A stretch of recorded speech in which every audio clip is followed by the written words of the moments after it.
Okey, dah boleh nampak ah? Nampak. Okey, terima kasih. So untuk pengetahuan tuan-tuan dan perempuan ni, saya panggil tuan-tuan perempuan, cikgu-cikgu tadi kemas, kawan-kawan yang mungkin ada yang ada doktorate, Dr. Fadil dan sebagainya. So saya panggil tuan-tuan dan perempuan lah. So petang ni kita akan sembang-sembang je tip dan trik PDPR. Yang ini ialah tips secara asas dan saya akan bagi penerangan itulah secara detail insyaAllah dalam masa 1 jam kita akan habiskan lah. Saya cuba pendekkan supaya tak terlampau lama sebab bila belajar online ni lama-lama dia memang akan bagi kesan kepada otak kita lah. Okay, so insyaAllah dalam perkongsian petang ni saya akan cerita tentang pengenalan, isu dan masalah, tip dan trik, cabaran mendatang dan juga penutup. Okay, pengenalan. Okay, so bila kita nak buat kelas online, apa benda yang paling penting? Yang paling penting sekali sebelum kita mulakan kelas ialah kita kena bagi tahu kita punya anak murid kita, bagi tahu pelajar kita, bagi tahu murid kita bahawa ada adab yang perlu diikuti. Ini contoh lah. Ini contoh adab dia. Maksudnya contohnya bersedia 5 minit awal. Cikgu-cikgu boleh main lagu kan? Main lagu ke zikir ke, kalau anak-anak tabika tu mungkin main lagu-lagu yang ceria ke, chicken dance ke dan sebagainya supaya bila dia masuk je Google Meet terus dia dah perasaan ceria. Wow, apa cikgu tengah buat ni? Main tengah menari ke apa? Bukan kita nak suruh menari. Tapi maksudnya kita nak bagi dia aktif, bagi dia semangat, satu benda yang baru. Dan setiap kali kelas mungkin kita akan buat orang kata strategi blend. Mungkin minggu ni zikir, minggu depan chicken dance, minggu depan gambar anjing berlari ke contohlah. Maksudnya setiap minggu ada elemen-elemen lain, elemen-elemen kejutan. Contoh. Ini guna nama dan profile picture sebenar. Yang ini kita kena bagi peraturan kepada anak murid kita, kepada kita punya audien kita, guna nama profile sebenar. Sebab kita akan panggil nanti supaya kelas kita jadi aktif. And then buka kamera. Ini buka kamera dia jadi macam sunat lah, sunat muakkad. Sebab apa? Kita faham keadaan anak-anak murid kita kalau di setengah-setengah kampung tu mungkin internet dia slow. Jadi bila internet slow, buka kamera dia akan slowkan lagi dia punya capaian kepada kelas kita. Dan mute mikrofon, kalau kita admin kita boleh control lah. Elakkan live dengan tiba-tiba ni sebab kalau internet problem dan sebagainya, ucap terima kasih habis kelas. Dan tips kalau siapa-siapa yang rajin dah kenal lama dia ialah kita buat satu-satu macam kalau dulu siapa-siapa pelajar universiti kita buat satu-satu panggilan. Contohnya kita sebut Malaysia, anak-anak murid kita akan sebut boleh untuk dapatkan perhatian anak-anak murid kita. Okey, ini situasi PDPR sekarang. Macam-macam kategori lah. Dulu masa kita bersemuka tengok belah kanan bawah tu kita boleh jumpa anak-anak murid kita. Kalau cikgu-cikgu tadika tu 5 tahun, 6 tahun, budak-budak memang menangis awal-awal. Cikgu-cikgu berjaya pujuk. Tapi hari ni kita tak pernah jumpa. Rasanya itu mungkin tahun ni kita sempat jumpa lah masa bulan 3 itu masuk jumpa sekejap. Dalam lebih kurang sebulan lebih. Tapi compare kalau masa face to face dulu memang kita boleh jumpa, kita boleh pujuk dan cabaran kita ada yang boleh belajar dengan baik pakai baju sekolah, duduk depan komputer, duduk depan laptop, tapi ada juga yang belajar bawah pokok, sambungan internet tak dapat dan cikgu pun sama nak buat kelas online. Bila nak buat kelas online rakam dengan bunyi ayam lah, dengan bunyi kambing lah, dengan bunyi macam-macam lah. So cabaran kita, cikgu ada cabaran, anak murid ada cabaran, ada yang duduk dalam sampan belajar sebab nak dapatkan capaian internet, ada yang duduk dalam kelas tertentu, ada yang guna handphone, ada yang guna laptop. So kalau yang guna laptop, Alhamdulillah, cikgu-cikgu pun sama, pensyarah universiti pun sama. Kalau di UPSI ini pun ada pensyarah yang ada masalah internet, sekejap bila dia buat kelas, tiba-tiba dia terleft sendiri. So cabaran kita, norma baru ni kita kena adaptasi dan ubah sesuai. Kita punya diri kita sebagai orang guru, seorang pendidik, anak murid kita dan juga ibu bapa. Ini contoh video. Saya share lah kalau kata ni saya share tab Sekejap. Saya nak admit pun dah ni. So saya izinkan saya share tab. Ramai lagi nak masuk ni tapi minta maaf tak boleh. So saya share tab untuk tengok video. Untuk pengetahuan cikgu-cikgu, bila cikgu-cikgu guna Google Meet, kita tak boleh main video terus waktu kita tayang ni. Dia kena buka tab baru. Tab baru maksudnya kita kena buka dia punya dekat kita punya browser tu dia ada tab barulah dia punya ni untuk kita tayang video. Ini contoh lah. Kalau cikgu-cikgu masih ingat waktu kita bersemuka dengan student, inilah keadaan dia. Ini contoh lah. Okay, kita nak tanda buku. Sebabnya nak dapatkan buku dengan ni kenangan kita lah sebelum kita mulakan cabaran kita. Kita tengok dulu betul tak betul. Mesti cikgu-cikgu macam ni kan.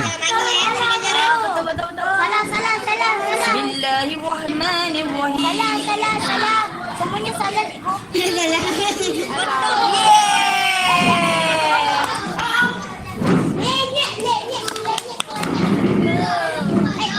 berapa? Kita bagi bintang kat anak murid kita, tapi sekarang macam mana nak bagi bintang? Cikgu-cikgu tadika pun nak tarik minat anak murid pun dalam online lah, tu mencabar juga tu. Beratur. Ini tak bawa buku ganjaran cikgu. Azrai jangan nangis Azrai. Sabar Azrai, sabar. Azrai tak bawa buku ganjaran, tak dapat ganjaran. Azrai janganlah menangis. Azrai. Nah.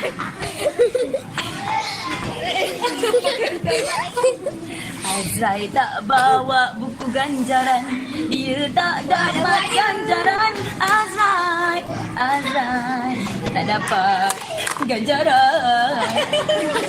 Sedih tak? Bani? Sedih lah kan? Aduh. Macam mana ni Afif? Kenapa kat sini aku masuk Afif? Macam mana? Lain duduk. Mana dah? Duduk. Macam mana nak masukkan tepung gandum kemudian uli ni tak boleh. Betul, salah. Salah sayang. Cikgu dia marah tu. Okay, so itulah contoh keadaan kita sebelum PKP. So maksudnya cikgu-cikgu tadika ni mesti ingat, itulah keadaan cikgu-cikgu tadika kan. Memang kita akan orang kata apa, rapat dengan student akan datang kat kita, yang kita pujuk menangis. Yang saya respect ni, saya cuma nak kongsi lah, anak saya ada sekarang ni yang sekolah ada 5 orang. Saya anak ramai 7 orang. Jadi anak saya yang sekolah 5 orang, daripada 5 orang tu semua masuk tadika lain-lain, tadika swasta, tadika ni, tadika A, B, C dan sebagainya. Tapi especialnya bila masuk umur 6 tahun, semua masuk kemas. Saya pun tak faham macam mana keistimewaan cikgu-cikgu kemas tu pujuk anak-anak saya. Anak saya yang masa 5 tahun tu masuk tadika swasta, lari tengah-tengah jalan. Saya jenuh nak kerja dengan wife. Ada yang seorang ni 6 bulan dia masuk tadika. Tapi bila masuk ke tadika kemas, umur 6 tahun tu, dia masuk, cikgu pegang dia, rapat dengan student, pegang peluk dengan anak murid, dengan anak saya tu, menyebabkan anak saya tu dengan cikgu tu lah, dia boleh orang kata apa, duduk ikut cakap cikgu, duduk dalam kelas walaupun mata meleleh air mata. Tapi dia boleh ikut cakap cikgu. Jadi macam mana pendekatan approach cikgu buat? Cuma cabaran norma baru hari ni kita tak boleh buat macam tu lah. Jadi apa yang kita patut buat dalam keadaan sekarang? Okey, insya-Allah saya akan share balik apa yang kita boleh buat, apa yang kita boleh cuba untuk memastikan kita punya anak murid kita ceria selalu. Sekejap. Ni share yang benda lain pula. Okey. Yang pertama, untuk orang Islam, maksudnya ramai kat sini yang 100% Islam, ada satu benda yang kita kena terima hakikat dalam keadaan kita diuji dengan norma baru. Satu benda iaitu hidayah milik Allah. Kita sebagai cikgu, macam mana kita buat, macam mana pun kita buka kelas, buka kelas krik-krik je ada 2-3 anak murid. Buka kelas online ada mungkin 5-6 orang je. Sebab apa? Sebab ada benda yang mungkin tersangkut hidayah milik Allah. Sebab dalam surah Al-Isra ayat 15 ni, sesiapa yang beroleh hidayah petunjuk daripada panduan Al-Quran, maka sesungguhnya faedah petunjuk itu hanya terpulang kepada dirinya sendiri. So maka yang sesat pula, sesungguhnya kesan buruk hanya ditanggung oleh dirinya sendiri. So dalam konteks kita, hubungan kita antara hubungan kita dengan Tuhan, dengan Allah, hubungan kita dengan anak murid kita, hubungan kita dengan ibu bapa murid tu, semuanya berlaku dengan izin Allah. So kita kena terima hakikat tu. Cuma sebagai manusia ada qada dan qadar yang kita boleh usaha. Dan benda yang paling penting dalam usaha kita ialah niat kita. Apa tujuan kita buat PDPR ni? Pengajaran, pembelajaran di rumah. Sebab apa? Dalam hadis 40 Imam Nawawi, hadis yang pertama sebut ialah innama amalu biniat. Setiap amal itu bergantung kepada niat. Apa niat kita buat kelas PDPR? So, benda yang paling penting selain kita terima hakikat bahawa hidayah milik Allah, yang kedua ialah niat. Niat kita buat kelas PDPR tu untuk apa? Kadang-kadang kita tak perasan benda ni. Kita buat sebab penyelaras tadika kemas buat, suruh buat. Kita buat kelas sebab Ketua Jabatan suruh buat, dekan suruh buat, timbalan dekan suruh buat, TNC suruh buat, ataupun dekat sekolah penolong kanan suruh buat, ketua panitia suruh buat, ataupun pengetua suruh buat, pengarah KV suruh buat, contoh. So maksudnya kita niat kalau kita buat sesuatu untuk pengajaran dan sebagainya itu adalah untuk berkongsi ilmu kita yang sedikit tu dengan murid kita. So insya-Allah niat kita baik, siapa yang menolong agama Allah, insya-Allah Allah akan bantu dia. Dan dalam selain daripada orang Islam, kita juga ada kata-kata Confucius, perjalanan beribu batu bermula dengan langkah pertama. Jika ingin berjaya, bergeraklah secara ingin cepat bergeraklah secara solo. Kalau nak pergi jauh, bergerak secara kumpulan. Dan Sun Tzu dalam The Art of War, dia kata, puji dan ampuh musuh anda ketika anda mendapat kepercayaan daripadanya, anda bergerak melawannya secara rasa. Tapi dengan anak murid kita, ibu bapa, kita bukan nak melawan, tapi kita nak bina hubungan yang terbaik. Okey. Apa isu dan masalah? Okay.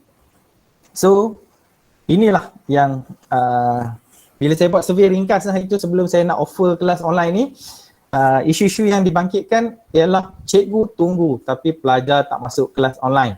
Lepas tu bila call, telefon dimatikan, tak dapat call. Ini daripada Syakat Kli dan juga Saiful Nang Academy lah. So ini adalah luahan seorang anak, ibu bapa dia, seorang cikgu, call anak murid tak dapat-dapat. So itulah cabaran kita. Sebab apa? Macam saya kata tadi, hidayah milik Allah. Kalau Allah bagi hidayah kat anak murid kita tu, bagi hidayah kepada ibu bapa tu, bagi semangat, insya-Allah dengan asbab kita lah, cikgu kita akan sentiasa ingatkan ibu bapa, kita akan sentiasa ingatkan murid, kita akan buat tindakan-tindakan yang boleh untuk membantu menambah baik kita punya PDPR. Okey, nanti saya akan tanya untuk semualah. Okey, ini carian di Google. Apa benda yang cikgu-cikgu cari di Google ataupun ibu bapa cari di Google? Yang pertama, tarikh PDPR, apa maksud PDPR, apa maksud PDPR online, apa pelaksanaan PDPR, apa daftar PDPR. Ini ialah carian di Google. Selain daripada itu, apa pula cikgu-cikgu cari ialah contohnya cabaran PDPR kepada pelajar, peranan murid dalam PDPR, keberkesanan PDPR, cabaran PDPR kepada guru. Sebab apa? Mac 2020 kita diuji dengan pandemik. Masa tu semua orang terkejut dengan keadaan hari ini. Iaitu kita tak pernah buat PDPR. Tiba-tiba waktu tu 2 minggu yang pertama semua tak ada kelas lah. Memang semua terus close down, lockdown.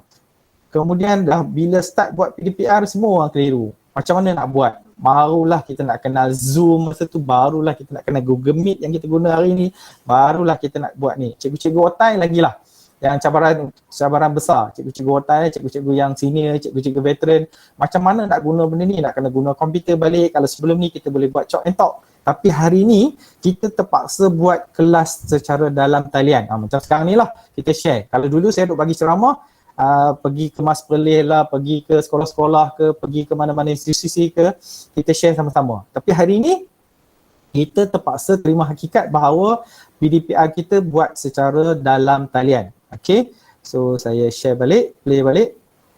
Okay, seterusnya. Apa yang cikgu rasa tentang PDPR? 80% daripada cikgu dapati bahawa kesukaran untuk dapat perhatian dan kehadiran murid. Kehadiran satu, perhatian satu. Maksudnya bila murid, cikgu buat kelas online pukul 7.30 pagi, itu nak dapat kehadiran murid tu satu masalah. Yang kedua, bila dah buat kelas pula, macam mana nak dapat perhatian murid? Bayangkan, kita macam kita buat sekarang ni, ada yang buka video, ada yang tak buka video, seolah-olah macam cikgu bercakap depan komputer. Yang ini, ya okey, boleh.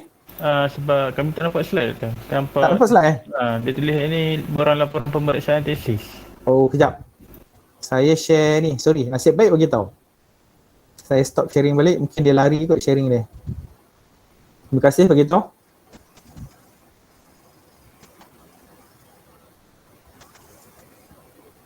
Kalau saya laju ni mungkin internet tak ni, bagi tahu saya. Biasalah, kita biasa laju. Okey, terima kasih. Izhan tadi. Okey. 80% sekarang mendapat perhatian dan kehadiran murid. Boleh nampak sekarang? Boleh nampak? Boleh. Okey, terima kasih. Sebelum saya teruskan, ada apa persoalan? Mungkin terlepas pandang saya patah balik sikit. Ini yang saya tunjuk tadilah. Yang tadi tak nampak kan? Cikgu tunggu pelajar tapi tak masuk kelas online. Yang ni 100% cara yang di Google, yang ni cara yang di Google, yang ni cabaran tadi cikgu lah. Ni yang saya buat ni saya tengok searching kat Google 2021. Maksudnya sampai hari ni pun masih ada orang mencari apa maksud PDPR. So dalam slide ni kita akan kongsi jugalah apa maksud PDPR ikut KPM, bukan saya suka-suka hati saya punya ke apa semua. Jadi bila dalam panduan PDPR maksudnya memang ikut yang KPM punya. Cikgu kemas mungkin dia ada definisi PDPR sendiri, tapi yang ini adalah standard yang mungkin boleh digunakan sama-sama oleh kemas untuk kita fleksibel dalam pengurusan ni. Okey, yang ini 80% tadi yang saya sebut bahawa ikut kajian guru-guru di Malaysia di sekolah khususnya sukar mendapat perhatian bila kelas online, dan yang kedua ialah sukar mendapat kehadiran murid dalam kelas. Ini cabaran kita. Kenapa benda tu berlaku? Adakah memang murid kita malas nak masuk kelas? Macam kat sekolah dululah, waktu face to face kita kejar murid untuk masuk kelas. Kalau untuk tadika tu mungkin tak ada isu sangat lah. Biasanya kalau paling-paling sangat pun ialah ibu bapa bawa anak sambil anak mata merah. Sebab apa? Dia kena rotan, dia kena marah, dia kena tarik telinga, baru sampai sekolah tadika. Tapi untuk pada pelajar besar ni biasanya cikgu terpaksa kempen. Kempen macam mana? Kalau siapa yang perasan tengok depan sekolah masing-masing, dia akan ada signboard. Terima kasih kerana hadir kat sekolah. Cikgu pula terpaksa ucap terima kasih kerana pada murid-murid kerana hadir dekat sekolah. So, waktu face to face kita tak ada isu sangat. Sebab apa? 3 hari tak datang, kita dah boleh keluarkan surat amaran. Tapi dalam keadaan normal baru hari ini, bila tak datang kelas kita tak boleh nak keluarkan surat amaran. Sebab apa dah jadi normal baru. Tetapi kalau nak keluarkan surat pun, saya ada cadangkan nanti. Kita juga keluarkan surat cinta kepada anak murid kita. Supaya ibu bapa dia tahu dan dia juga tahu. Sebab kalau biasanya kalau kita hantar surat, waktu bersemuka kita bagi kat murid untuk bagi kat ibu bapa dia, mungkin surat tu tak sampai. Tapi hari ni kita boleh post kat rumah ataupun kita hantar kat rumah ibu bapa tu untuk maklumkan ketidakhadiran contoh. So ini 80% daripada cikgu ini realiti yang berlaku, iaitu cikgu-cikgu ada isu tentang macam mana nak dapat perhatian murid dan nak dapatkan kehadiran murid dalam kelas. Yang kedua, 60% guru tak selesa melaksanakan PDPR. Hari inilah cikgu-cikgu yang ada depan ni pun mungkin ada yang especially cikgu-cikgu yang berpengalaman mungkin nak gunakan komputer, macam mana nak tekan Google Meet, macam mana nak buat kata apa, nak gunakan whiteboard, nak guna aplikasi yang macam-macam, macam mana nak main quiz dan sebagainya yang interaktif. So kita termasuk juga cara di universiti kita agak kekok masa mula-mula nak melaksanakan PDPR. Tapi hari ini lama kelamaan dah jadi normal baru, kita dah biasa dengan PDPR. And then yang ketiga, 50% guru tidak mahir melaksanakan PDPR. Sebab apa tak mahir? Satu, dia tak tahu apa maksud PDPR. Yang kedua, dia tak tahu tool macam mana nak melaksanakan PDPR. Yang ketiga, dia tak faham macam mana PDPR. Sebab kadang-kadang bila kita tanya PDPR tu macam mana? Kelas online. PDPR macam mana? Kelas mesti gunakan Google Meet. Tapi definisi PDPR ikut KPM, dia boleh ada offline, dia boleh ada online. Dia boleh segera ataupun dia boleh tidak segera. Yang paling penting, murid itu buat capai hasil pembelajaran yang ditetapkan. Sebab tu hari ini KPM terpaksa buat apa? Terpaksa ambil kehadiran. Kehadiran bukan saja oleh guru, tapi ibu bapa pun kena isi kehadiran. Hari-hari ibu bapa kena isi kehadiran. Hari ini memang penatlah kami. Saya memang komplain lah kalau hari-hari nak kena isi. Tapi wife saya yang buat. Wife saya je lah komplain. Saya tak komplain lah. Tapi maksudnya hari-hari ibu bapa kena isi kehadiran. Guru kena isi kehadiran. Guru lagi mencabar kena isi kehadiran online. Okay, kemas tak pastilah macam mana kehadiran. Tetapi kalau yang buat online tu memang terpaksa isi kehadiran. Sebab apa? KPM nak tengok berapa banyak penyertaan ibu bapa murid dalam PDPR. Okey. Apa pula masalah tuan-puan? Sebelum saya bagi tips, apa pula masalah tuan-puan? Yang mungkin ada yang nak kongsi ataupun ada yang nak tanya ke masalah sebelum saya kongsikan tips. Sebab tips saya umumnya. Tapi apa mungkin ada cikgu-cikgu tadika ke ataupun ada orang yang nak tanya ke, boleh silakan.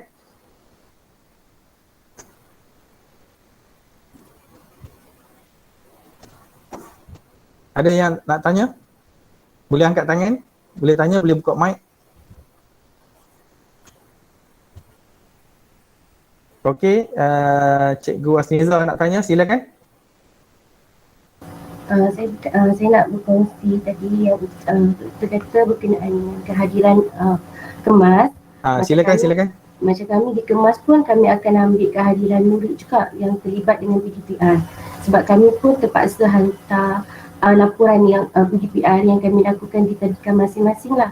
Jadi kemudian macam masalah yang dihadapi selalunya ibu bapa lebih mengutamakan anak-anak yang bersekolah rendah macam itulah. Jadi bila macam lembaran kerja ataupun PDPR tadika ni macam terabai sikit lah. Okay. So yang tu kita kena bagi tahulah ibu bapa sebab dia asas kepada sistem pendidikan kita di Malaysia ni ialah daripada tadika lah. So kat tadika lah dia punya dah ikut curriculum standard prasekolah kebangsaan KSPK. Dalam KSPK tu memang saya tahu tadi awal kanak-kanak ni sebab saya buat kajian 5 tahun tentang sistem pendidikan awal kanak-kanak di Malaysia. Tadika kemas ke, pasti ke, taska ke, macam-macam kami masuk dan kita kajilah tentang sistem tadika. Tapi untuk kehadiran pun kadang-kadang macam saya pun sebenarnya saya jenis orang yang biarkan anak-anak membesar ikut potensi tapi dalam masa yang sama tak tinggalan. Sebab saya tak ada orang ibu bapa yang kejar anak-anak supaya boleh membaca. Ada orang yang tak kisah anak-anak boleh membaca ke tidak. Ada orang yang memang sangat tekan-tekan boleh membaca sebab apa dia kata darjah 1 esok bila masuk darjah 1 nak kena jawab soalan katakan masa ujian awal-awal tu dah tak boleh. Sebab apa tak boleh baca contohlah. Tapi jangan risau sebenarnya membaca tu memang peringkat awal tadika tu adalah satu keperluan tetapi dia bukan satu benda yang wajib. Kalau ada dia boleh baca masa tadika kemas sebab orang selalu komplain compare tadika kerajaan ni dengan tadika swasta. Masuk tadika swasta boleh membaca, cakap bahasa Melayu, cakap bahasa Inggeris. Masuk tadika kerajaan dengan kemas ke perpaduan ke, masuk ke kalau Terengganu tu pun ada dia punya ni. So maksudnya bila masuk tadika kerajaan ni dia tak boleh membaca. Okey, Pak Cikgu Kusah mungkin tak boleh dengar suara saya sebab sambungan internet tu biasalah. So cabaran kita macam itulah. So insyaAllah sama-sama lah kita bagi kesedaran kepada ibu bapa. Lepas ni tips tu ada tentang isu tu. Mungkin ada yang nak tanya lagi sebelum saya teruskan? Okey, so kalau tak ada saya teruskan. Nanti kalau tak nampak bagi tahu saya balik Saya ni kadang-kadang terlepas laju sangat.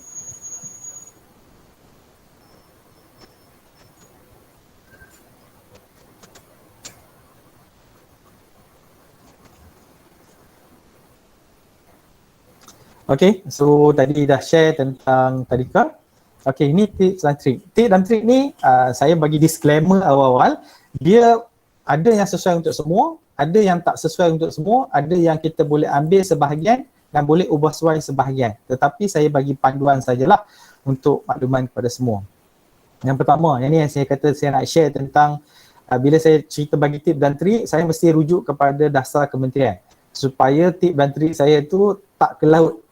Maksudnya memang ikut apa yang kementerian sarankan. Dan juga saya bagi tambahan daripada situ sebab orang komplain dia kata apa? Manual pengajaran KPM ni umum sangat. So kita akan spesifikkan dalam kita punya sesi petang ni. Okey. Apa yang ada dalam manual PDPR 4.0 KPM ni? Satu, asas PDPR. Dia sebenarnya manual PDPR version 2. Tapi saya masukkan PDPR 4.0 ni adalah dalam keadaan sekarang lah. Tujuan kita buat PDPR. Ini niat tadilah, patah balik pada niat tadi. Lepas ni pun ada niat lagi. Tiada murid tercicir dalam pembelajaran. Kita tak mau sebenarnya di seluruh dunia dalam kajian UNESCO hampir 1 bilion kanak-kanak mengalami kemiskinan digital. Apa maksud kemiskinan digital? Dia tak ada alat, dia tak ada sambungan internet dan dia tak boleh akses kepada kelas online. Jadi bila dia tak boleh akses dalam kelas online, dia akan tercicir dalam pembelajaran. So that's why kita terpaksa walaupun banyak kekangan, banyak cabaran, banyak mehnah dan tribulasi, tapi kita cuba yang terbaik untuk memastikan kita punya PDPR kita berjalan dengan lancar. Yang itu hasrat pertama KPM. Yang kedua, asas pembelajaran yang dipenuhi. Maksudnya dalam KSPK ke, dalam di SKP ke, maksudnya murid dapat belajar apa yang dia patut belajar dengan kurikulum yang diubah sesuai. Maksudnya kita ubah sesuai mengikut pembelajaran di rumah. Dulu saya mengajar perkebunan. Kalau dulu buat fertigasi dekat UPSI. Tapi hari ini saya minta pelajar buat mock-up model, fertigasi, buat tanaman, semua buat di rumah. So kita tengok ubah sesuai sebab dan bila buat dekat rumah bukan semua murid mampu nak beli tu beli ni, walaupun saya kata bajet kita RM10 je, pergi kedai RM2 kita beli tanah organik, kita beli biji benih, kita beli bekas, kita beli alat pertanian tu lengkap RM10 kita dah boleh buat tanaman konvensional kat rumah. Itu contohlah. So maksudnya kita cubalah sesuaikan dalam keadaan norma baru ni. Yang ketiga, kesejahteraan sosial emosi murid diutamakan.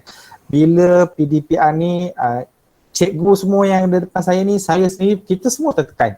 Sebab apa? Kita ada anak kita PDPR, anak sekolah kebangsaan, anak sekolah menengah, anak sekolah agama. Lepas tu kita pula jadi cikgu. Murid kita kelas A, kelas B, kelas C, tingkatan 1, tingkatan 2, tingkatan 3, tingkatan 4, tingkatan 5. So kita pun sama-sama menghadapi dengan PDPR. Kadang-kadang kita peserai, kadang-kadang anak murid saya, anak saya, cikgu dia hari-hari, cikgu Mat lah, hari-hari 4 muka surat kerja rumah. Bila dia bagi 4 muka surat, kita yang kena ajar. Macam kita nak ajar anak A lagi, anak B, anak C lagi nak ajar. So sosio emosi murid tu adalah keutamaan. Kita kena sesuaikan. That's why pengurusan sekolah, tengok jadual sekolah pun kena ubah sesuai. Janganlah satu hari tu mungkin sampai 4-5 subjek. Macam kelas face to face. Dia sepatutnya pengurusan sekolah tu buat sehari mungkin 1-2 subjek saja. Nanti kita akan sembang lagi kemudian. So apa maksud PDPR? PDPR bermaksud pengajaran pembelajaran yang dilaksanakan di rumah di rumah sebab PR tu atau pusat komuniti atau di mana-mana lokasi yang bersesuaian. Tak semestinya di rumah walaupun dia sebut pengajaran pembelajaran di rumah. So boleh jadi di rumah, di pusat komuniti. Kalau ada contohnya rumah dia tak selesa, duduk rumah flat, mungkin kat flat tu ada dewan, so dia boleh gunakan dewan. Atau mana-mana lokasi yang dia boleh belajar ada akses internet. So PDPR boleh dilaksanakan dalam talian online ataupun luar talian offline. So jangan ingat kita hanya boleh buat online saja. So dia boleh juga buat secara offline. So maksud offline ialah kita bagi modul, gunakan buku teks yang sedia ada, buku aktiviti yang sedia ada, buku-buku ni bahan sebab macam kemas banyak bahan-bahan buku-buku aktiviti. Pasti pun banyak buku-buku aktiviti. Kalau sekolah menengah lagilah memang ada buku wajib dapat buku teks, buku aktiviti, campur buku rujukan yang kita beli dekat koperasi. So lagi banyak. Kalau KV, mungkin dia cikgu-cikgu bagi nota photostat, modul dan dia boleh google di internet sebab KV pelajar dewasa. Pelajar remaja belia ke atas lah. So dia akan lebih senang. Cuma cabaran dia malas tak malas je lah kan. Okay. So maksudnya PDPR kita kalau orang tanya kita, cikgu macam contohnya ada pentadbir sekolah kata, oh mesti buat online. Mungkin dia tak faham lagi, dia tak habis baca lagi menu PDPR. So dia boleh online, dia boleh offline, dia boleh segerak macam kita ni dan dia boleh buat rakaman. Maksud buat rakaman tu ialah contohnya kita rakam sesi sekarang, lepas ni murid-murid ataupun mana-mana pensyarah ke cikgu-cikgu yang nak ikuti lepas ni dia boleh tengok rakaman. Dan yang itu pun boleh diangkat sebagai PDPR. Yang penting ialah berstruktur dan terancang. Apa maksud berstruktur dan terancang? Senang je saya bagi contoh. Cikgu-cikgu contoh yang anak murid saya ni yang ada kawan saya komplain, saya pun termasuk juga yang komplain, cikgu matematik. Dia bagi satu video YouTube umum saja tentang topik tersebut, kemudian dia bagi kerja sekolah, ikut buku teks muka surat berapa dan kena buat latihan dalam buku aktiviti berapa. Video tu tak berkaitan pun untuk membantu kaedah jalan pengiraan apa semua, dia main bagi je. Sepatutnya video yang dia bagi tu sepatutnya video penerangan. Murid kita tengok video tu macam cikgu mengajar kan sebelum ni kalau kita nak buat aktiviti dalam kelas kita kan kita mengajar topik berkenaan, kemudian kita uji pelajar buat kerja sekolah pun berkaitan dengan topik tersebut untuk pengukuhan lagi. Tapi dalam keadaan sekarang kadang-kadang ada cikgu yang ambil mudah. So dia main ambil je mana-mana video YouTube kemudian yang tak berkaitan. That's why mak bapak marah, dia kata cikgu tak mengajar. Sebab apa? Video YouTube tu tak berkaitan, buku teks pun lain, buku aktiviti berkaitan dengan buku teks. So bila murid nak buat, dia tak faham lah kat mana dia nak rujuk, dia terpaksa tengok buku teks. Bila tengok buku teks, dia tak akan faham sendiri. So apa dia kena buat ialah mak ayah lah kena mengajar anak macam mana kaedah pengiraan. Mak ayah pula bukan semua update dengan kurikulum terkini. Kan dulu kita belajar lain. Dulu zaman tornado kita belajar bawah pokok nipah, kita belajar bawah pokok getah dulu, mana kita ada kurikulum matematik hari ni. Kurikulum matematik hari ni sangat tinggi. Memang bahasa Melayu pun dah patah lagi. Bayangkan budak darjah 1 dah belajar tentang diftong. Kita pun dah tak ingat apa benda kejadahnya diftong ni. Tapi hari ni budak darjah 1 dah kena buat ayat lengkap. Ada subjek, ada predikat. Kita pun dah macam mana nak terangkan apa subjek, apa predikat pada budak darjah 1. So itu cabaran kita. Okey. Yang ini alat-alat PDPR yang semua orang mungkin dah biasa guna. Ini dalam manual pun ada, yang ni saya tambah pun ada.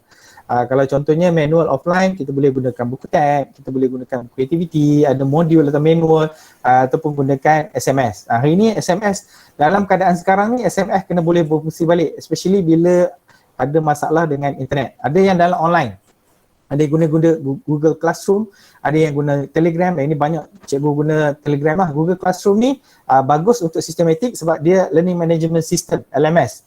Cumanya ibu bapa yang nak masuk dalam Google Classroom tu, dia kena ada account delima tu, kena ada password. Kalau KPM nya lah, kalau cikgu kemas mungkin ada kaedah lain. Tapi maksudnya Google Classroom ni ialah kita boleh install dalam telefon dan kita boleh guna, anak murid kita, ibu bapa lah akan hantar. Sebab cikgu tadika dia punya cabaran dia lain sebab anak-anak murid dia tak boleh buka Google Meet sendiri, kena ada ibu bapa dekat sebelah, baru dia senang belajar. Walaupun dia mungkin boleh dengar cikgu-cikgu cerita, tapi bila masuk sekolah rendah mungkin dia boleh buka sendiri ataupun dengan bantu ibu bapa. Masuk sekolah menengah dia pandai-pandai buka sendirilah. So kita punya cabaran berbeza masa. Kalau kat KV lagilah pandai macam universiti. So dia orang boleh ada LMS sendiri, Learning Management System sendiri, ataupun kita boleh gunakan yang free ataupun yang berbayar lah, terpulang kepada kita. Ada yang guna Telegram, antara Telegram dengan WhatsApp, Telegram lebih baik lah sebab kita boleh structurekan kita punya ni. WhatsApp ada fungsi tapi banyaknya kita lebih kepada komunikasi 2-3 hala lah.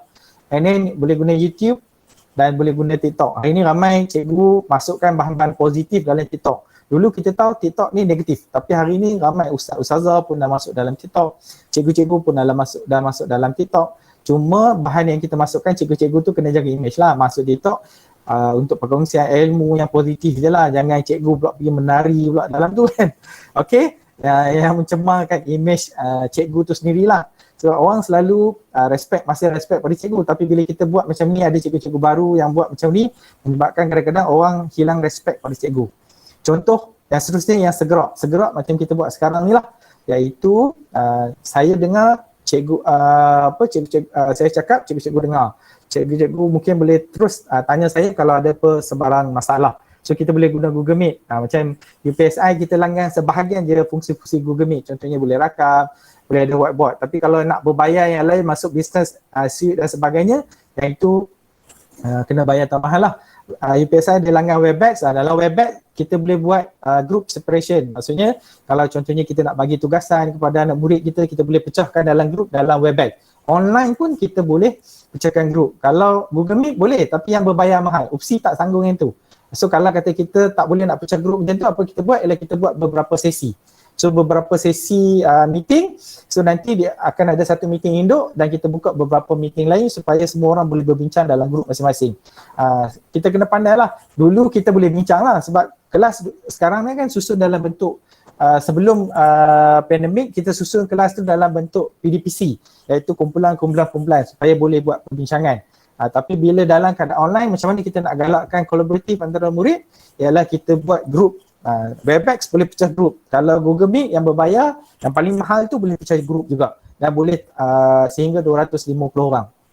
Okay, so kita ada Zoom. Zoom pun ada kelebihan dia. Dulu Zoom, mula-mula banyak orang pakai Zoom. Tapi lepas tu bila ada kontroversi di mana Zoom kena hack, data peribadi kena curi, so dia dah slow sikit lah. Tapi sekarang ramai patah balik pada Zoom. Dan Microsoft Team ni dia lagi bagus tetapi dia kena install dan agak complicated. Kalau otak-otak itu mungkin bila guna Microsoft Team ni mungkin dia agak tercari-cari sikit. Tapi fungsi Microsoft Team ni dia macam seolah-olah ada Google Classroom dalam tu, ada meeting dalam tu, kombinasi beberapa fungsi dalam Microsoft Team. Kalau yang tak segerak ni biasa cikgu buat lah. Ada Google Class, guna WhatsApp. Sampai sekarang pun kadang-kadang ada kita gunakan grup WhatsApp untuk sampaikan maklumat dan sebagainya. Grup Telegram untuk sampaikan maklumat. Sebab Telegram ni fungsi dia lebih banyak compare to WhatsApp lah. WhatsApp 250 peserta ahli, kemudian bila nak masuk video besar-besar tak muat. Telegram kita boleh masuk movie. Dr. Fadil pun dah share movie dengan saya dulu tu melalui Telegram. So Instagram atau Twitter pun kita boleh gunakan. Nak belajar bahasa gunakan Insta dan juga Twitter. Banyak kajian khususnya dalam bahasa Inggeris, cikgu-cikgu TESOL dia banyak gunakan Instagram dan Twitter untuk minta pelajar buat ayat dalam Instagram dan juga Twitter. Dan Facebook, saya dulu sejak 2015 bila ada Facebook dan semua murid-murid saya punya pelajar dalam kelas saya gunakan Facebook, so kita boleh buat kumpulan pembelajaran dalam Facebook. So dia boleh komen, dia boleh share, dia boleh buat assessment, boleh buat survey dan sebagainya dalam kumpulan Facebook. So kita boleh guna macam-macam platform. Dr. Fadil pun dia gunakan Facebook buat kumpulan pembelajaran. Saya rasanya ada dalam 6 kumpulan. Setiap sem memang saya akan buat satu untuk saya punya kelas dan pelajar boleh masuk tu. Kalau untuk yang cepat, WhatsApp, kumpulan WhatsApp. Kalau yang untuk kongsi video, nak kongsi bahan dekat Facebook. Okay, ini contoh tool-tool yang tuan-puan boleh gunakan macam-macam lah. Kalau cikgu-cikgu otai tu mungkin boleh tengok minta tolong cikgu-cikgu baru. Jadi sebenarnya tool ni agak lama lah. Kita ada tool-tool yang lebih yang terkini tetapi kita boleh share dengan kita punya murid-murid kita, pelajar-pelajar kita bahawa ada pelbagai aplikasi dalam talian yang boleh digunakan untuk personal learning environment. Ini dibuat oleh Jensen Hu. So Jensen dah kongsikan tentang infografik tentang apa maklumat yang kita boleh, apa aplikasi yang kita boleh gunakan dalam proses pembelajaran. Ini saya bagi secara ringkas lah. Okey, yang ini yang paling penting, tips. 1. Kita buat PDPR kerana kita mulakan dengan niat untuk murid join kelas kita dan dapat ilmu daripada kita.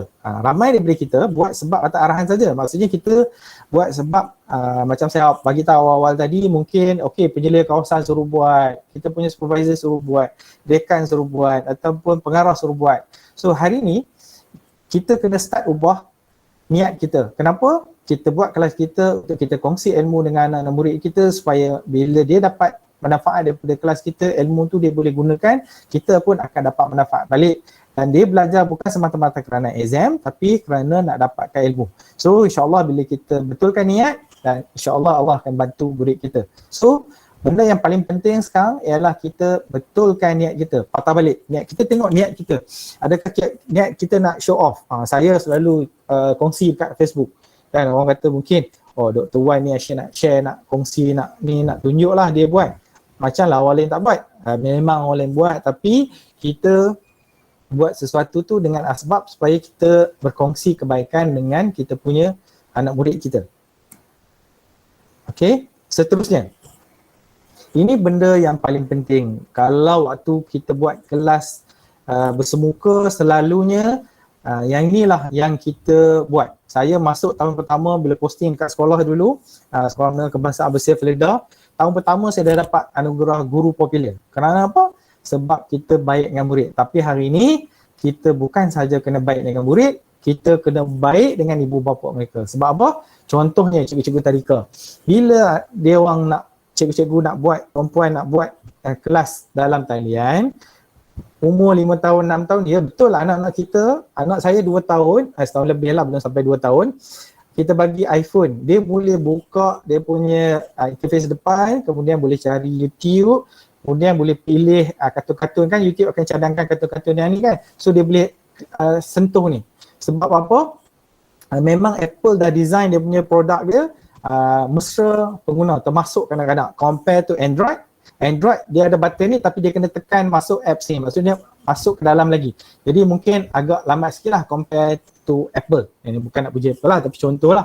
Tapi dalam keadaan PDPR, cikgu memang kena ada hubungan baik dengan murid dan ibu bapa. Kena sentuh hati mereka. Macam mana? Murid kita dan ayah mereka adalah rakan strategik kita. Maksudnya dalam proses pembelajaran, cikgu-cikgu tadika ni memang kita kena bantuan ibu bapa. Ialah umur 5 tahun, 6 tahun, mungkin dia tak biasa guna komputer. Kalau ataupun tak biasa guna aplikasi dekat telefon pintar. Kalau yang dah biasa, okey, mungkin kurang sikit lah peranan ibu bapa. So apa yang kita buat sekarang ialah kita kena minta bantuan ibu bapa, masukkan ibu bapa dalam grup. Nanti ada tip yang seterusnya tu. Dan bila kita ada hubungan baik dengan ibu bapa yang akan minta anak dia orang masuk dalam kelas. So mereka akan ganti kita pantau anak-anak di rumah. Mereka bekerja, maksudnya ibu bapa bekerja. So kita kena bagi tahu ibu bapa bahawa mereka adalah partner in crime. Maksudnya rakan strategik untuk memastikan anak mereka berjaya. Selalunya kalau pelajar sekolah menengah, sekolah KV ke, mungkin tak kisah sangat lah dari segi peranan ibu bapa. Tapi kalau ada, walaupun sampai peringkat dewasa, peringkat belia ni, memang peranan ibu bapa tu sangatlah penting supaya dia boleh bantu kita. Daripada contohnya umur 4 hingga 6 tahun untuk tadika kemas, untuk mungkin pergi ke sekolah rendah pun ibu bapa penting, masuk ke sekolah menengah pun ibu bapa penting, masuk ke KV pun. Bila KV cabaran dia apa? Budak-budak tidur pula. Mak bapak lah nak kena kejut. Sebab apa? Malam dia orang main game, tidur sampai pukul 1-2 pagi. Anak saya pun sama lah, lebih kurang macam tu. Pagi-pagi lah kita nak kena kejut dia orang, subuh 1. Lepas dah kejut subuh, tidur balik. Kalau nak masuk pula pukul 7.30 nak kena kejut lagi. So memang ibu bapa peranan dia penting lah. Okay. Seterusnya, tips yang ketiga. Kongsi niat matlamat PDPR bersama murid dan ibu bapa. So bila kita buat PDPR, kita kena fahamkan kita punya mak ayah yang jadi rakan strategik kita tadi dalam tip nombor 2. Fahamkan kenapa kita wajibkan PDPR. Kerana kita nak anak-anak kita berjaya. Mak bapak pun mesti mahu anak-anak berjaya. So dia memang kena bantu. Miskin macam mana pun hari ni kita tengok setiap tahun bila keluar keputusan SPMR, PT3 lah sekarang, SPM, SAPM, media akan tunjulkan, ni ambil keputusan dalam kebun getah, ambil keputusan di tengah pendang. Ada tak media tunjulkan ambil keputusan di KLCC? Tak ada. Media akan tunjulkan murid-murid ambil keputusan di tengah kebun getah. Sebab apa? Maksudnya mak bapak susah macam mana pun dia pentingkan pendidikan anak-anak. So apa yang kita perlu buat ialah kita kena fahamkan rakan strategik kita tu, mak bapak murid tu dan juga murid tu sendiri, bahawa kenapa kita wajibkan PDPR. And then tips dia, bila kadang-kadang bila kita cakap dia tak nampak kan. So visualize kejayaan. Macam mana nak visualize? Mereka kena komit dan insyaAllah nak akan berjaya. Ni contoh nak visualize. So kita kena tunjukkan kepada anak murid kita. Ni contoh kalau masuk PDPR, cikgu ajar dapat ikut yang betul, esok exam insyaAllah dengan izinnya. Kerana ini, kejayaan ini adalah keranamu cikgu lah, sebenarnya hilang daripada cikgu dia tu. So kejayaan pelajar adalah kepuasan guru. Ini cikgu-cikgu yang dapat anugerah. And then tunjuk kalau berjaya. So visualize kejayaan. Bagi ibu bapa nampak bahawa kalau dia bantu anak-anak dia, memang insyaAllah anak-anak dia akan berjaya. Sebab perangai bergantung kepada diri sendiri. Sebab kata Zakbar kan. Jadi anak-anak kita tu memang kita kena bagi dia faham bahawa termasuklah budak tadika bahawa kalau dia tak buat memang dia sukar untuk berjaya. Memang kadang-kadang ada anak-anak kita ni genius kan. Tapi kebanyakan pelajar biasa kena usaha, doa, usaha, ikhtiar, tawakal. Yang selalu kita dengar daripada dulu lagi ialah doa, usaha, ikhtiar, tawakal. Doa banyak kali awal-awal ni, usaha, ikhtiar dan juga tawakal. Okey, tips seterusnya. Okey. Ada 3.45 dalam lambat. Bina kumpulan bersama murid dan ibu bapa. So kita ingat tadi daripada awal tadi saya sebut bahawa rakan strategik kita ialah murid dan ibu bapa. So ingatkan bahawa mak ayah adalah rakan strategik kita, masukkan sekali ibu bapa dan anak-anak dalam kumpulan bersembang, WhatsApp ke, Telegram ke, masukkan ibu bapa sekali supaya bila murid klik, ibu bapa akan respon. Bila ibu bapa respon, murid mungkin akan klik, ya terpaksa dengar. Tetapi bina peraturan. So maksudnya setiap kali mungkin pin kan, kalau dalam Telegram tu pinkan peraturan. Jangan post iklan masak lah, jangan asyik dan je. Sebab banyak ibu bapa hari ni, especially di bandar-bandar ni, dia bila anak dia siap je, dia post gambar. Bila anak siap je, post gambar. Dalam kali tenggelam ni, ada ibu bapa yang jenis tak minat nak show off. Maksudnya nak tunjukkan anak dia siap dan.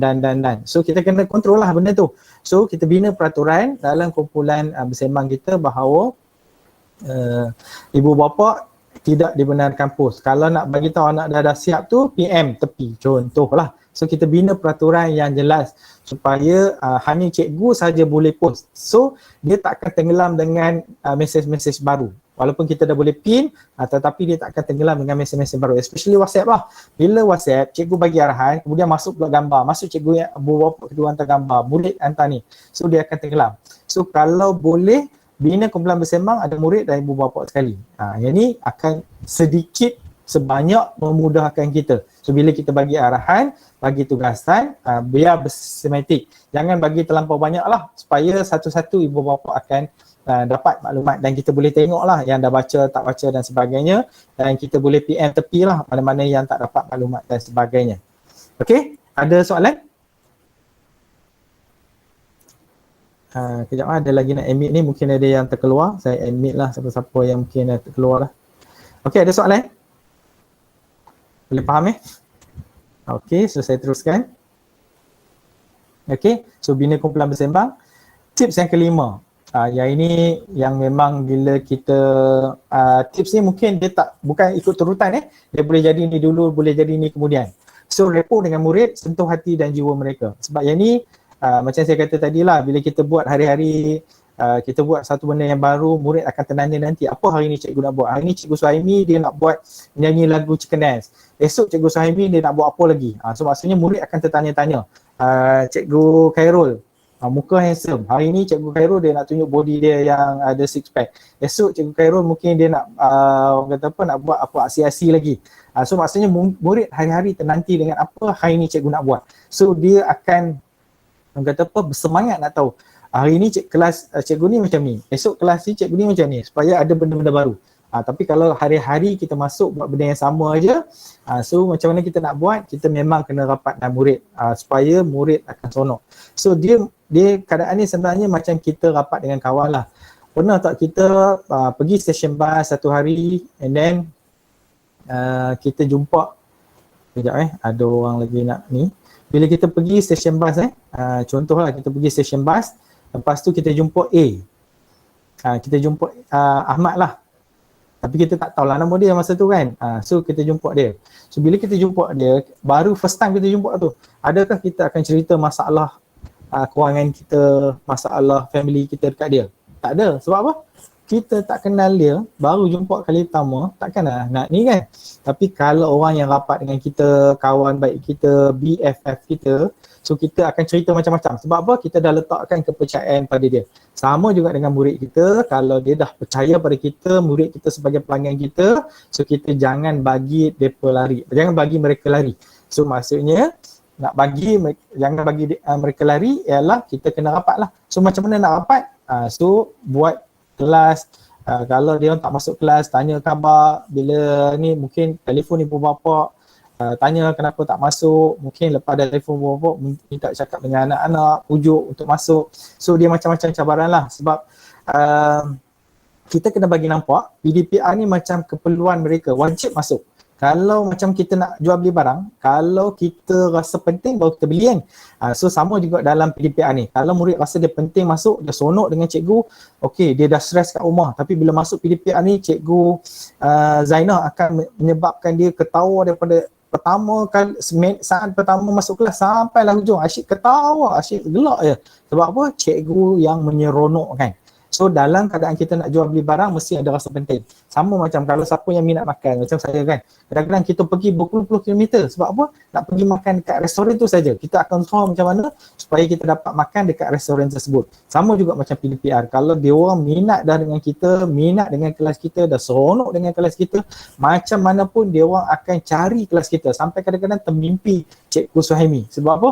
Bila Cikgu Suhaimi mengajar tu, memang penuh semangat. Tengok muka Cikgu Suhaimi tu, nampak aura keluar daripada tepi tu, so dia orang akan sonok. Cikgu Linda bila mengajar, nanti Cikgu Linda nak sambung belajar nanti, so murid-murid akan rindu sangat. So kalau boleh, walaupun Cikgu Linda sambung belajar pun, dia orang still nak belajar dengan Cikgu Linda. Tak mau dah dengan Cikgu lain. Belajar dengan Cikgu Lia ke Cikgu Zajilah. So maksudnya dia orang memang nak belajar dengan cikgu tu sebab dah sonok. So murid-murid kita kena tahu apa dia punya minat. So contohlah kalau dia suka game, kita buat game dalam permainan kita, game untuk pendidikan lah. Contohnya macam anak saya kecil-kecil dia memang hari-hari duk main Roblox lah, duk main macam-macam. So bila dia main game, dia akan boleh 3-4 jam duduk dalam game sonok je, excited. Sama-sama ni sebab dalam game anak saya 3 orang masuk dalam Roblox, game yang sama, main sama-sama 3 tu, pakat gelak, pakat pukul, pakat melawak, pakat marah lah, menangis lah, bergaduh. Sebab dalam game tu je. Dia orang tak, walaupun duduk sebelah-sebelah, tapi bila main dalam satu game, so dia orang bergaduh lah dalam game tu, tapi sampai keluar lah bawa dia tu. So sama juga dengan kita punya anak murid. So ada benda yang dia suka, so kita aktifkan dalam kelas kita, kita buat aktiviti macam tu. Ini contohlah, ini mungkin cikgu-cikgu yang pensyarah KV, pensyarah universiti dah biasa. Tapi kalau untuk cikgu-cikgu lain, saya rasa mungkin dah lama ni, sepatutnya saya mainlah. Boleh gunakan Kahoot, contohlah Quizizz yang boleh ni. Saya dah buat ada 2 Kahoot dan juga Quizizz ni. Saya tunjuk sikit lah. Okay. Kalau cikgu-cikgu yang dekat pelajar universiti memang dah biasalah. Yang ni untuk cikgu-cikgu tadika yang mungkin tak ni lah. So kita boleh gunakan, yang ini ada berbayar tapi kita pakai yang free sajalah. Kita tak perlu yang berbayar punya, sebab kita memang kata apa, buat yang basic je. Kecuali kalau nak buat yang advance, boleh guna yang advance lah. Okay, ini saya sekadar kongsi je. Kalau sepatutnya nak main tu, tapi lain kali lah kita main Okay, so saya sambung balik dengan kita punya ni presentation. Okay, ini apa yang murid suka dan apa yang cikgu suka. Okay, contoh kita dalam dekat KPM ada page dia 5 KPM, dia one stop center lah. Senang mudah dan dapat apa jua maklumat tentang aplikasi dekat KPM. Tapi murid akan pergi tak laman web tu? Tak ada. Kalau cikgu paksa ke ibu bapa paksa, baru dia pergi lah. So tapi dalam konteks ni saya sekadar kongsi lah. Contohnya, murid kita suka main Roblox, main Minecraft, main PUBG. Cikgu pula suka apa? Baca Quran. Murid kita suka tengok YouTube. Cikgu pun suka tengok YouTube. Tapi murid kita tengok YouTube benda lain. Cikgu tengok YouTube benda lain. Murid kita mungkin tengok YouTube pasal Roblox, pasal Minecraft, pasal game dan sebagainya. Murid kita suka tengok TikTok. Cikgu tak suka tengok TikTok. Sebab apa? Cikgu kata mengarut lah, merepek lah TikTok tu.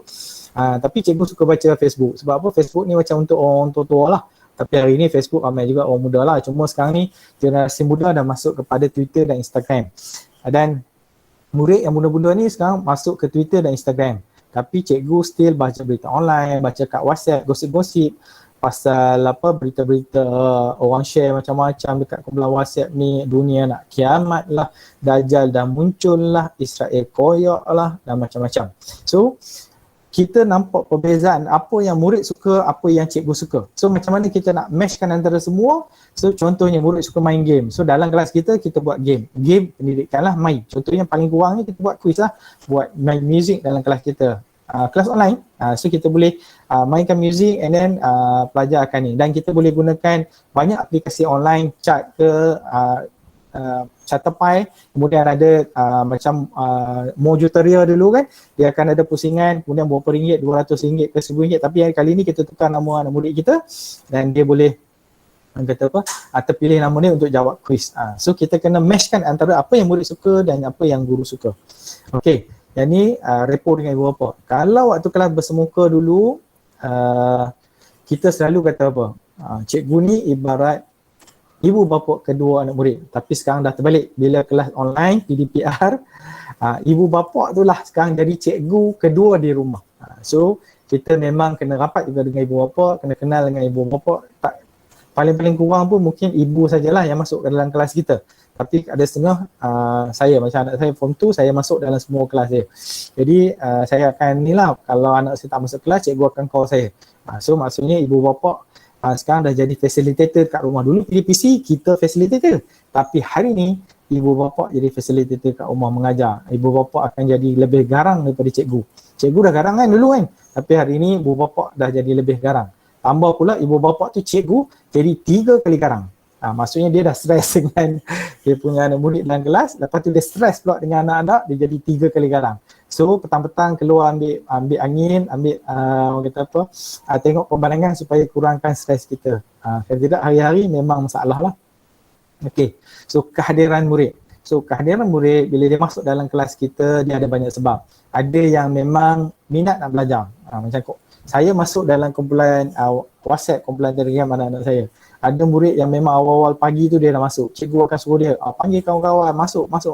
Ada yang balok liat, kena rotan baru masuk. Ada yang kena bagi kasih sayang lebih baru nak masuk. Ada macam-macam PL, perangai, sikap kita ni. So cikgu lebih faham. So macam mana nak buat kalau anak murid tak masuk, call mak ayah. Kalau call mak ayah tak dapat, mak ayah pun klik sama je macam anak murid kita. So kita buat ingatan dalam kumpulan WhatsApp. Sebut buat list nama siapa yang belum hadir. Call, kalau kita tak call ni, tak dapat juga call. Tak dapat, masih tak dapat ni, kita hantar surat. Hantar surat peringatan mesra untuk ibu bapa. Ingatkan bahawa kata apa, anak-anak murid mungkin 3 kali tak masuk kelas, 5 kali tak masuk kelas. So ingatkan dia orang supaya masuk. So bila ibu bapa ni kita kena rapat dengan ibu bapa sebab ibu bapa yang akan jadi facilitator. Macam tadi tips tadi saya bagi tahu kan, bila ibu bapa rasa penat, dia akan salahkan orang lain. Salah satu mangsa yang dia perlu disalahkan ialah cikgu. Dia akan kata apa cikgu ni tak makan gaji buta ke, asyik bagi kerja sekolah je tak mengajar pun.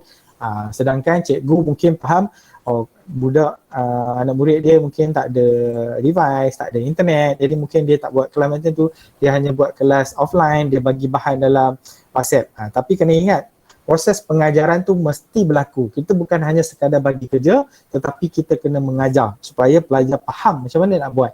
Kadang-kadang pelajar tak buat, dia tak faham. Bila dia tak faham, dia tanya cikgu, cikgu pun buat klik juga. So dia pun akan buat tak tahu. Lama kelamaan dia akan kumulatif problem. Dia akan bertimbun-timbun masalah dia, dan bila bertimbun-timbun masalah dia, dia akan terus buat abaikan. Saya satu ketika dulu saya kata kat saya, abaikan je lah, tak payah buat lah. Sebab nanti buka sekolah pun cikgu bukan semok pun. Itu contohlah realiti yang berlaku kat saya. Okay, seterusnya. Kehadiran murid yang kedua. Kita dah betul-betul ke kenal murid kita? Dah buat kajian tak tentang PDPR kat anak murid kita? So maksudnya dekat anak murid kita, berapa persen daripada anak murid kita yang ada device? Berapa persen daripada anak murid kita yang boleh ikuti kelas internet? So cikgu akan kata jenuh lah, ramai kami anak murid, ada 6 kelas, macam mana kita nak buat. So masa ni lah kita pakat sama-sama cikgu-cikgu. So that's why saya sebut awal-awal tadi. So kita kena team up cikgu-cikgu. Maksudnya kita kena sama-sama fikir macam mana nak dapatkan maklumat. So berapa banyak pelajar kelas 1A yang ada device, yang ada sambungan internet, yang ada masalah internet. So bila daripada situ kita akan dapat tahu, so kita boleh pilih kaedah macam mana. Okay, kelas 1A semua boleh gunakan pembelajaran synchronous online. Sebab apa? Semua 100% ada internet, ada device yang bagus. Tapi pergi kepada 1K, mungkin 50% dia ada ni, device dah ada internet. So kita mungkin kena gunakan modul dan juga bagi bahan-bahan link kepada YouTube yang boleh digunakan untuk rujukan. So yang ini hanya cikgu je tahu. So kalau kata murid-murid yang ada masalah ni dekat rumah dia, yang khususnya yang duduk flat 2 bilik saja, tak ada tempat nak belajar, mungkin kita boleh cadangkan pergi pusat sumber ke, ada pusat internet desa ke, mana-mana tempat yang dalam kawasan dia lah, sebab dia tak boleh nak keluar jauh kan. Kita boleh ni. So kalau ada masalah lagi, kita boleh tolong call PM ke, Selcom ke, kata kawasan tu ada masalah. So dia akan bantu. So kita report macam Ayanda lah. Ayanda ni kan Kulub selalu dia report kan, report polis. Tapi kita cikgu report juga, tetapi report kepada operator Selcom, Maxi dan sebagainya untuk anak murid kita. Okey, bahan pengajaran. Okey, so tips yang ke-9, bahan pengajaran. Kalau ikut standard Kementerian Pendidikan Malaysia, cikgu mesti ada, ini kaki tangan kerajaan lah, 25 km dalam stesen bertugas. So bila kita berada dalam stesen, kita boleh kongsi lah. Sebab pergerakan sekarang bawah total lockdown ialah 10 km. Tetapi sebenarnya kalau tak ada roadblock, kita boleh pergi lebih lah. Tetapi dia punya panduan ialah 10 km. So kalau kita tinggal berdekatan dengan kawasan sekolah, dan kita boleh akses semua pelajar, memang kita kena rajin sikit untuk bagi bahan kepada pelajar kita.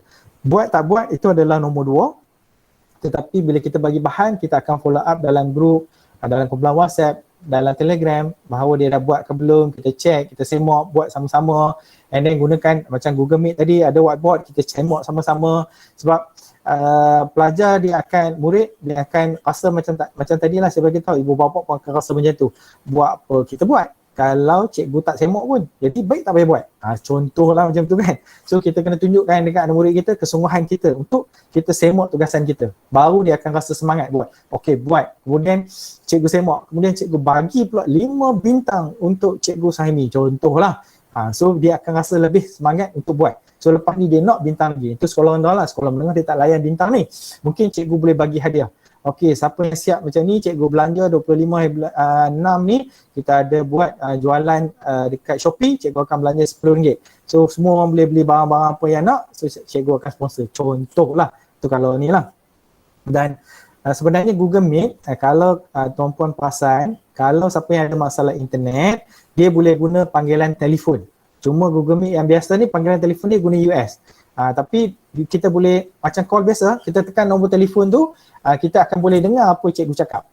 Kita boleh guna panggilan telefon. Lepas tu kalau nak bagi dengar lebih ramai, loudspeaker supaya lebih ramai boleh ni. Tapi charge panggilan kena bayar lah.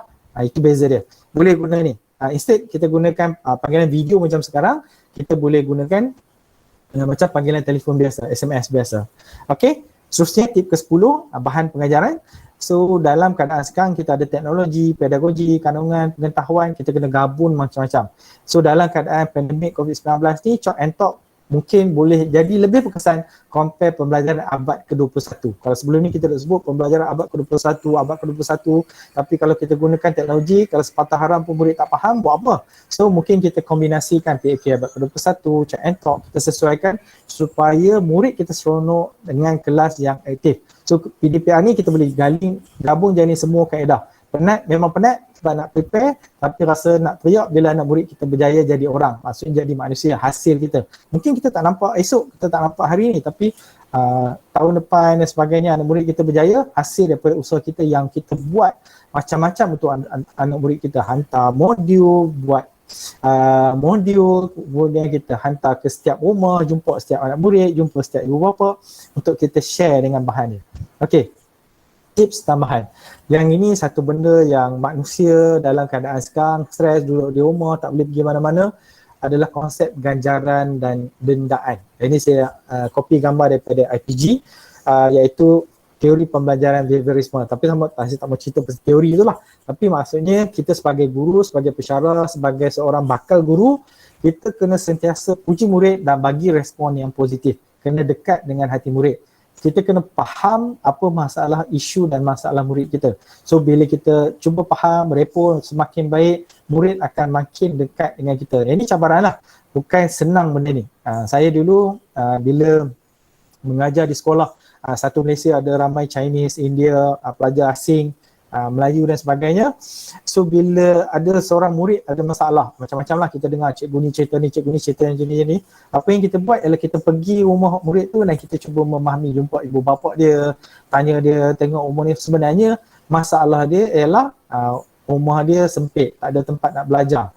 Jadi bila dekat sekolah lah tempat dia untuk bermain. Jadi dekat situ dia akan bentuk jiwa nakal dia, kurang kasih sayang. So apa yang kita buat ialah bagi kasih sayang pada dia, rajin jumpa dia, ada masalah tanya, kalau tak ada duit kita bagi, belanja dia makan, lama kelamaan dia akan jadi rapat dan dia dah berubah daripada budak nakal jadi budak yang paling baik bagi mata kita lah.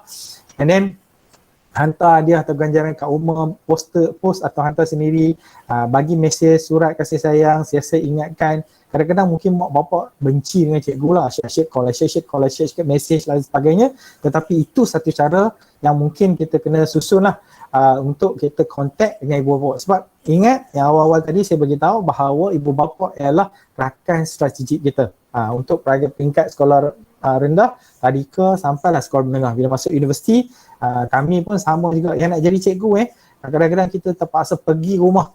Saya rasa banyak rumah lah student yang kami pergi sampai ke Kelantan, Terengganu, sampai ke Sabah kita pergi untuk jumpa dengan ibu bapa, tanya apa masalah. Sebab bila dalam keadaan sekarang belajar online, masalah kewangan sangat kritikal. Ada pelajar kita yang bekerja waktu kelas online ni, dia tak masuk kelas sebab apa? Pergi kerja. Sebab apa? Keluarga dia hilang pendapatan. Jadi bila hilang pendapatan, dia terpaksa kerja cari duit untuk menyara keluarga dia. Itu cabaran kita lah. Okay, so cabaran mendatang kita adalah antara human versus machine. So macam mana kita nak berhadapan dengan pembelajaran online? Adakah satu hari nanti yang kita hari ni duduk bercakap ke depan ni kita dah tak perlu bercakap? Sebab apa? Mesin dah boleh ganti kita cakap. Sebab mesin kita boleh masukkan input banyak-banyak dan dia boleh kongsi. Macam siapa yang guna iPhone, kita ada Siri. So kita nak tanya apa kat Siri, Siri boleh tolong cari kita dekat internet. So kita dah tak perlu tanya ustaz dah. Sebab tanyalah Ustaz Google. Dia boleh tolong cari. Tapi betul ke tak betul, itu adalah perkara yang kedua.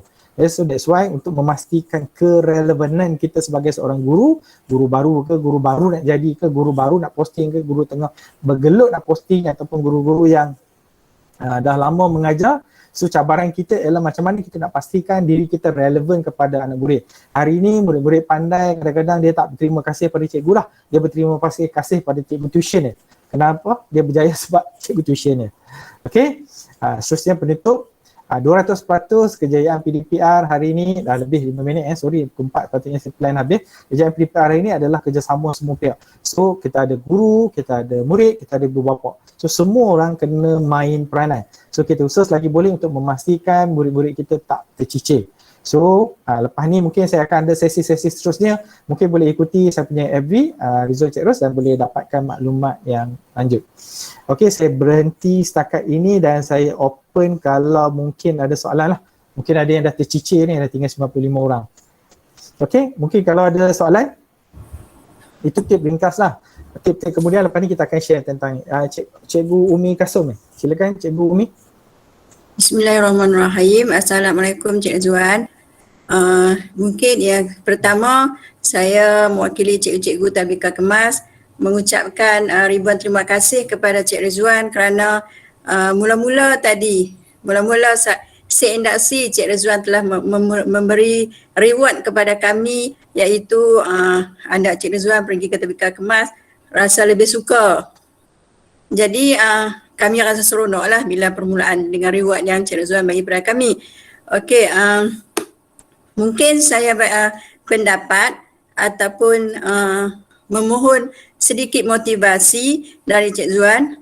Cabaran-cabaran bagi kami cikgu-cikgu Tabika. Yang pertama, kami amat berterima kasih kepada pegawai-pegawai atasan kami yang sentiasa memberi motivasi kepada kami bagi menghadapi PDPR. Yang pertama antara cabaran kami ialah sentiasa memang bos sentiasa beri pesanan supaya jangan cikgu syok sendiri. Maksud dia kami sentiasa bertanya rakan-rakan strategi, maksud dia Cik Rizwan kata rakan strategi parents adakan tanya bagaimana cara untuk mendapat maklumat ataupun PDPR yang lebih berkesan kepada anak-anak mereka. Tetapi bila kami memberi soalan tersebut, salah satu cabarannya ialah parents ni lebih memberi keutamaan kepada kakak-kakak dan abang-abang. Maksud dia, alasan dia cikgu handphone satu terpaksa bagi perhatian kepada ibu, kakak atau abang. Yang kedua, cikgu kami tak banyak data. Yang ketiga, bila salah contoh saya suruh akses dekat Google Classroom, cikgu kami tak boleh masuk apps ni. Kalau anak murid saya ada 20 orang, hanya 9 orang sahaja. Memang nawaitu Cik Rizwan kata nawaitu tu memang dah disemat dan kami cikgu-cikgu Tadika Kemas ni sejak di pusat latihan telah disemat nawaitu untuk mendidik anak-anak bangsa. Okey, yang pertama alasan terlalu banyak tapi kami masih kuat untuk meneruskan mencari meminta waris-waris apa request yang parents nak supaya tercapai hasrat kami untuk mengajar anak-anak Tabika ni. Sebab kebanyakan parents beranggapan tak penting sangat pun anak 5 dan 6 tahun. Yang lebih penting kakak dan abang. So kami masih tidak berputus asa. Tanya, okey sekarang masa mana yang sesuai? Sampai yang ada 10 malam cikgu boleh tak? Alhamdulillah kami masih kuat Cik Rizwan. 10 malam pun kami melaksanakan juga PDPR. Sekarang kami memohon motivasi dari Cik Rizwan untuk kami cikgu-cikgu Tabika Kemas ini supaya tidak berputus asa, supaya lebih bersemangat walaupun dakwah itu sentiasa ditanam setiap hari. Ya Allah, bagilah kekuatan kepada kami. Ya Allah, bagilah keikhlasan kepada kami. Ya Allah, bagilah anak-anak murid kami ni rasa seronok dengan PDPR yang kami laksanakan.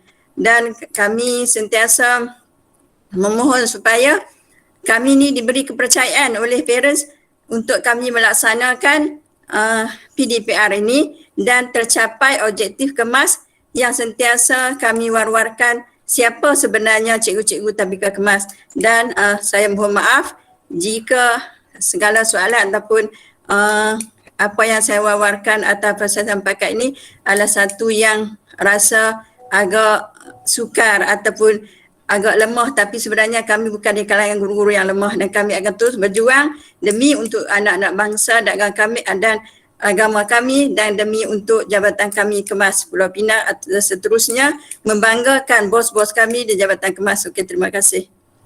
Okey, terbaik, semangat dari Umi Ibu lah, cikgu-cikgu ni. Tahniah cikgu-cikgu Kemas, tim Kemas yang mungkin ada sebahagian pun tak boleh masuk sebab dah penuh tadi kan. Motivasi dia berasal pada perkataan motive and action. Apa tujuan dan niat kita? Saya punya selalu kalau macam ni, saya secara peribadi bila saya buat sesuatu dan saya dapat komen negatif, saya ingat balik apa niat saya. Niat saya ialah ikhlas kerana Allah, saya buat perkongsian kerana Allah. Mungkin orang faham kot lain, mungkin itu adalah antara dia dengan Tuhan.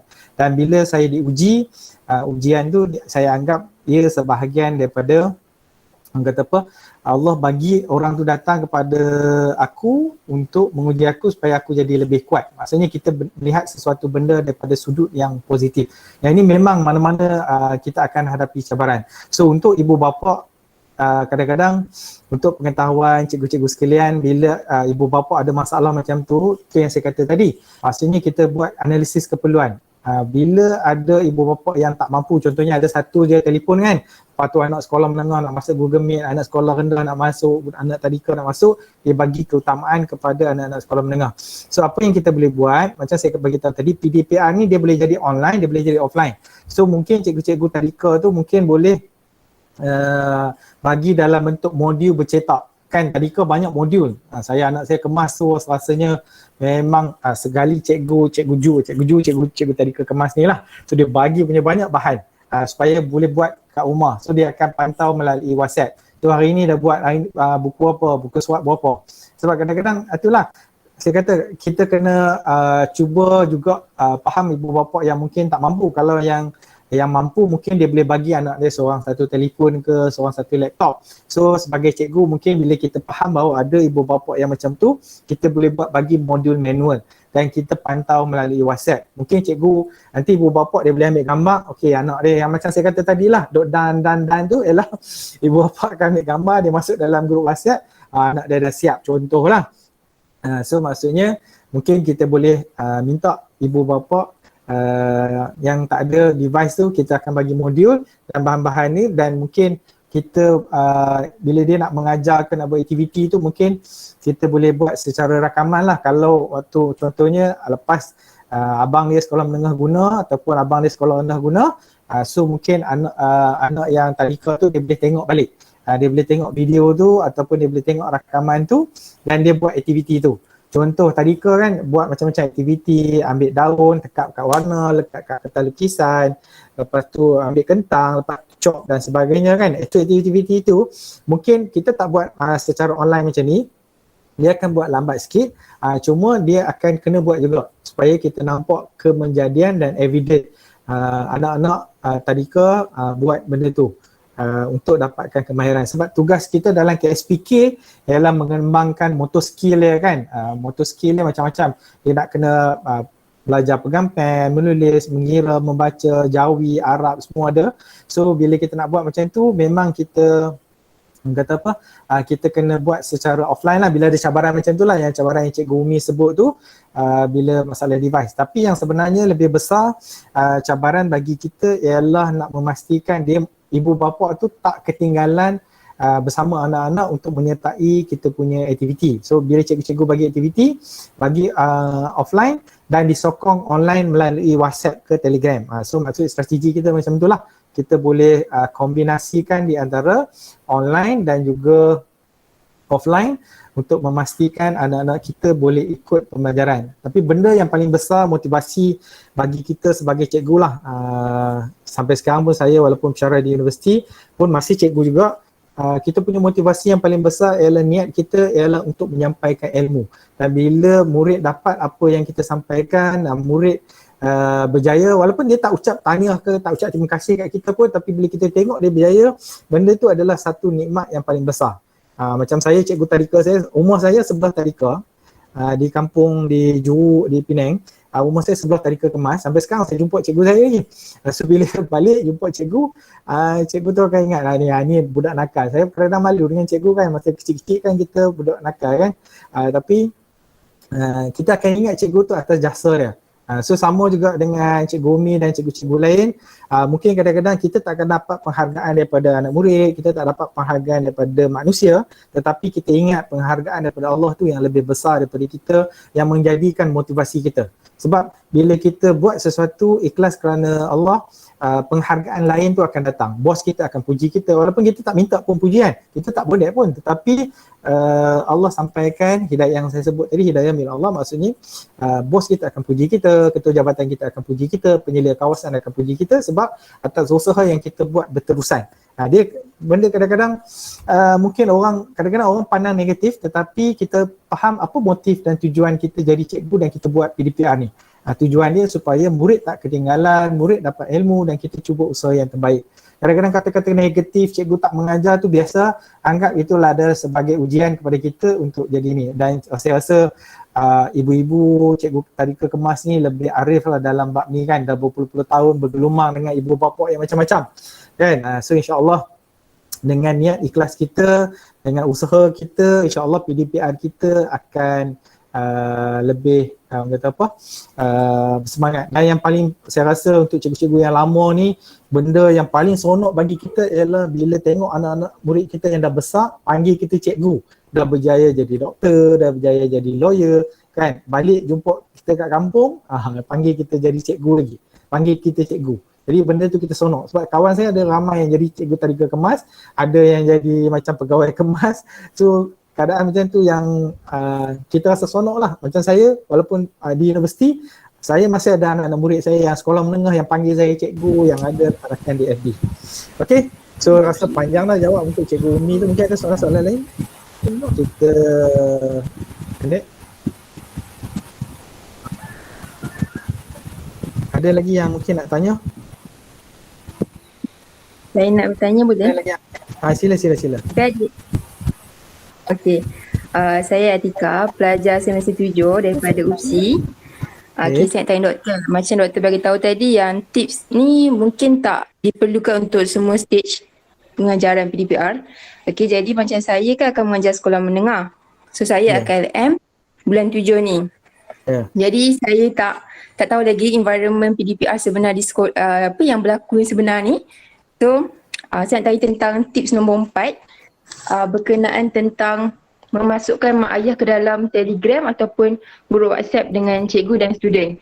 Adakah memasukkan mak ayah tu aplikasi dia untuk semua subjek ataupun hanya guru kelas sahaja yang valid untuk memasukkan mak ayah tersebut? Dan sebab saya tengok adik-adik saya sendiri, macam mak ayah saya tak dimasukkan dalam grup WhatsApp. So saya tak pasti adakah benda ni applicable untuk semua memang syarat sekolah ataupun hanya kita punya usaha sebagai cikgu. Terima kasih. Okey, terima kasih Atika atas soalan tu. So yang ini bergantung kepada jenis sekolah. Ada sekolah yang cikgu kelas sahaja dia buat. Kemudian dia ada pecah link kepada cikgu-cikgu subjek. So cikgu subjek dia ada grup sendiri, cikgu kelas pun ada grup sendiri. So dia akan berbeza grup lah. Tetapi ada sekolah yang dia minta satu grup saja, iaitu grup cikgu-cikgu subjek, ibu bapa dan murid. So maksudnya cikgu kelas akan bagi makluman dalam grup tu, cikgu subjek pun akan bagi makluman dalam grup tu. Ada yang buat macam tu. Tetapi amalan anak saya yang 4 orang, 5 orang ni, semua subjek ada dia punya grup masing-masing. Dan semua ibu bapa akan masuk dalam grup tu dan juga anak murid. So that's why saya berserabut dengan grup tu. Sebab saya ada lebih kurang ada berapa subjek 9 subjek, 10 subjek kali dengan 5 orang anak, ada 50 grup. So nak kena tahu kerja sekolah dalam setiap grup. Jadi bila kita jadi cikgu pula, kita kena faham bila ibu bapa ada 50 grup, ada 50 kerja sekolah yang kena pantau, nak kena buat list pula satu-satu kerja sekolah. So that's why bincang dengan ketua panitia, bincang dengan guru pembimbing, apa grup yang sekolah dah ada. So kita sebagai guru praktikal masuk dalam grup tu, kita kongsi bersama-sama dengan guru kelas ke guru subjek. Sebab kadang-kadang bagi cikgu, dia ada banyak-banyak grup tu memudahkan. Sebab apa? Cikgu kita mungkin akan ada 3 subjek sebab kita punya waktu 24-28 waktu lah kalau normal waktu. Tapi bila PDPR ni mungkin dia akan adjust berapa jam kan. So bila dalam keadaan macam tu, bila Cikgu Zajlah kata 50 grup, memanglah kalau ada anak 5 orang. Kalau ada anak seorang pun dah pening, anak 5 lagi lah pening kan. So maksudnya cikgu kena faham kalau ibu bapa anak ramai. So dia nak handle macam-macam grup. Itu baru sekolah kebangsaan, sekolah kebangsaan. Masuk pula sekolah agama. Sekolah agama dia ada 6 subjek, fiqh, tauhid, Arab dan sebagainya. Campur dengan 5 orang anak sekali ni dah dekat 100 grup. Jadi bila 100 grup macam mana ibu bapa nak kena tengok macam-macam grup tu. So bila macam tu kita kena sesuaikan. Mana yang kita bincang dengan guru pembimbing kita, mana grup yang sesuai dengan kita. Contohnya kita boleh masuk mungkin kalau sekolah menengah, ibu bapa mungkin tak perlu masuk, mungkin ibu saja yang biasanya ibu lah kan. Ibu dengan murid ada, so dia anggap sebagai ibu bapa lah dalam grup tu. Dan mungkin kita boleh guna grup tu bersama untuk pantau anak murid kita di sekolah. Anak murid kita di rumah lah. Dia kena ada kombinasi di antara pemantauan kita sebab nanti mungkin waktu praktikal nanti mungkin dah PDPC balik contohlah, tapi kalau berlaku PDPR macam keadaan sekarang lah, kalau situasi sekarang kan kita ada ramai anak murid kita, ada ramai macam-macam kategori, so sebelum memulakan kelas kita dah kena fahamkan dia orang. So mungkin kita dah prepare awal. Sebab biasanya kalau ikut jadual PDPR sekarang ada sekolah yang fleksibel sehari 2 waktu saja, 2 subjek saja. Ada yang sangat lagi fleksibel sehari 1 subjek. So 2 subjek tu paling okey lah. 2 subjek dia buat biasanya pagi 1 jam setengah ke 2 jam ialah untuk 1 subjek. Sejam yang pertama ialah kelas, 1 jam yang kedua, 2 jam yang kedua tu dia buat tugasan. Kemudian masuk petang lepas rehat pula sejam yang pertama kelas, kemudian 1 jam lagi ialah buat aktiviti. So dia adjust macam tu lah. Ada yang buat ikut PDPC sebenar. Maksudnya sehari tu bantai 3-4 subjek. Lebih daripada 3 subjek lah. So bila macam tu ibu bapa lah pening. So bila dalam keadaan macam tu, kita ikut approach pentadbiran sekolah. Kalau pentadbiran sekolah buat sehari mungkin 2 subjek, itu senang kita nak kontrol. Sebab apa? Murid dan ibu bapa hanya fokus 2 subjek tu. Tapi kalau kena banyak subjek memang sangat mencabar bagi kita lah. Kita kena faham empathy itulah. Macam mana kalau kita jadi ibu bapa tu, kita nak kena kontrol anak kita yang macam-macam. So that's why ketidakhadiran murid-murid tu kadang-kadang macam-macam. Bukan disebabkan oleh dia tak mau masuk. Tapi kadang-kadang mak bapak pening, dah stress. Mak bapak kan kerja daripada rumah. Bila kerja daripada rumah, dia pun ada kerja dia sendiri. Lepas tu dia nak pantau kerja anak-anak dia lagi. So memang sangat-sangat mencabar. So that's why kita kena ada perasaan give and take, win-win situation antara kita sebagai guru, cikgu memang nak hasil pembelajaran tercapai. Murid dapat faham, evidence kita kena buat bukti kehadiran. Tapi kita faham pula ibu bapa dalam konteks dia juga kalau kita kan, kita juga cikgu mengajar, kita pula cikgu anak-anak kita. Jadi masa bila pula kita nak mengajar anak-anak orang, nak mengajar anak-anak kita, dalam kali kita pun stres ni. Lepas tu pukul 12 nak makan. Anak-anak kita bila duduk dekat rumah, pukul 8 nak makan, pukul 10 nak makan, pukul 12 nak makan. Kejap-kejap saya duduk tengah buat kerja tadi, dia dah minta aiskrim, minta lollipop. So cabaran bagi kita lah macam mana kita nak balancekan. Memang akan agak stres, tetapi kita cuba kawal sebaik mungkin lah. Cikgu kena faham ibu bapa kena faham murid. So kalau kita dah jadi partner rakan strategik, insya-Allah dia akan cuba memahami antara satu sama lain. Okay. Mungkin Assalamualaikum bro. Boleh saya nak tanya sikit? Boleh Cikgu Faizah, silakan.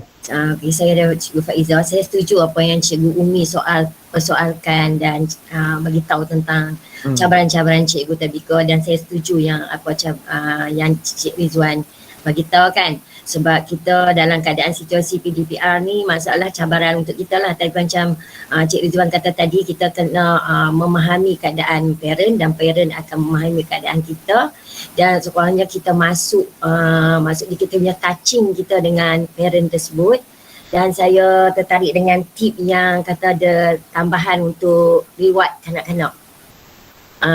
Jadi saya pernah buat sekali dalam tempoh PDPR ni.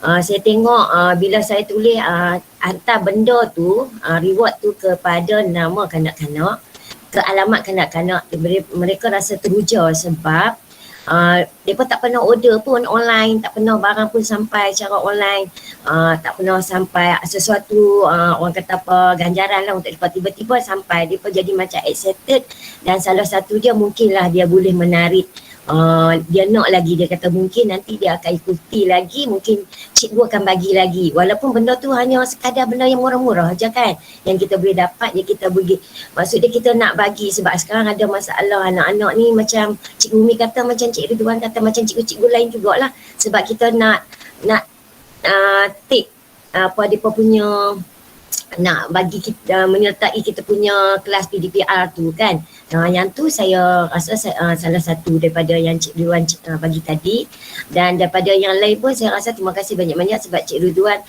telah bagi ilmu untuk kami adaptasikan dan combinekan apa yang kami pelajari dulu dan apa yang orang kata apa sekarang ni, cabaran untuk sekarang ni untuk kita masukkan bagi supaya kita sebagai pendidik ni dapat macam Cik Ridwan kata tadi, kita kena ikhlas dan kita cuba yang terbaik. Yang di sebaliknya tu hanya Allah Ta'ala saja yang tahu. Itu sajalah, sekian, terima kasih. Okey, terima kasih Cikgu Faiza. Tahniah Cikgu Faiza buat macam tu. Kadang-kadang budak-budak ni dia dapat benda, dapat pen je. Pen mungkin 2 kupang, 20 sen lah. Orang Penang sebut 2 kupang kan. 20 sen je dapat dalam bentuk hadiah, dapat post laju hantar pula nama budak tu. Nama anak murid tu.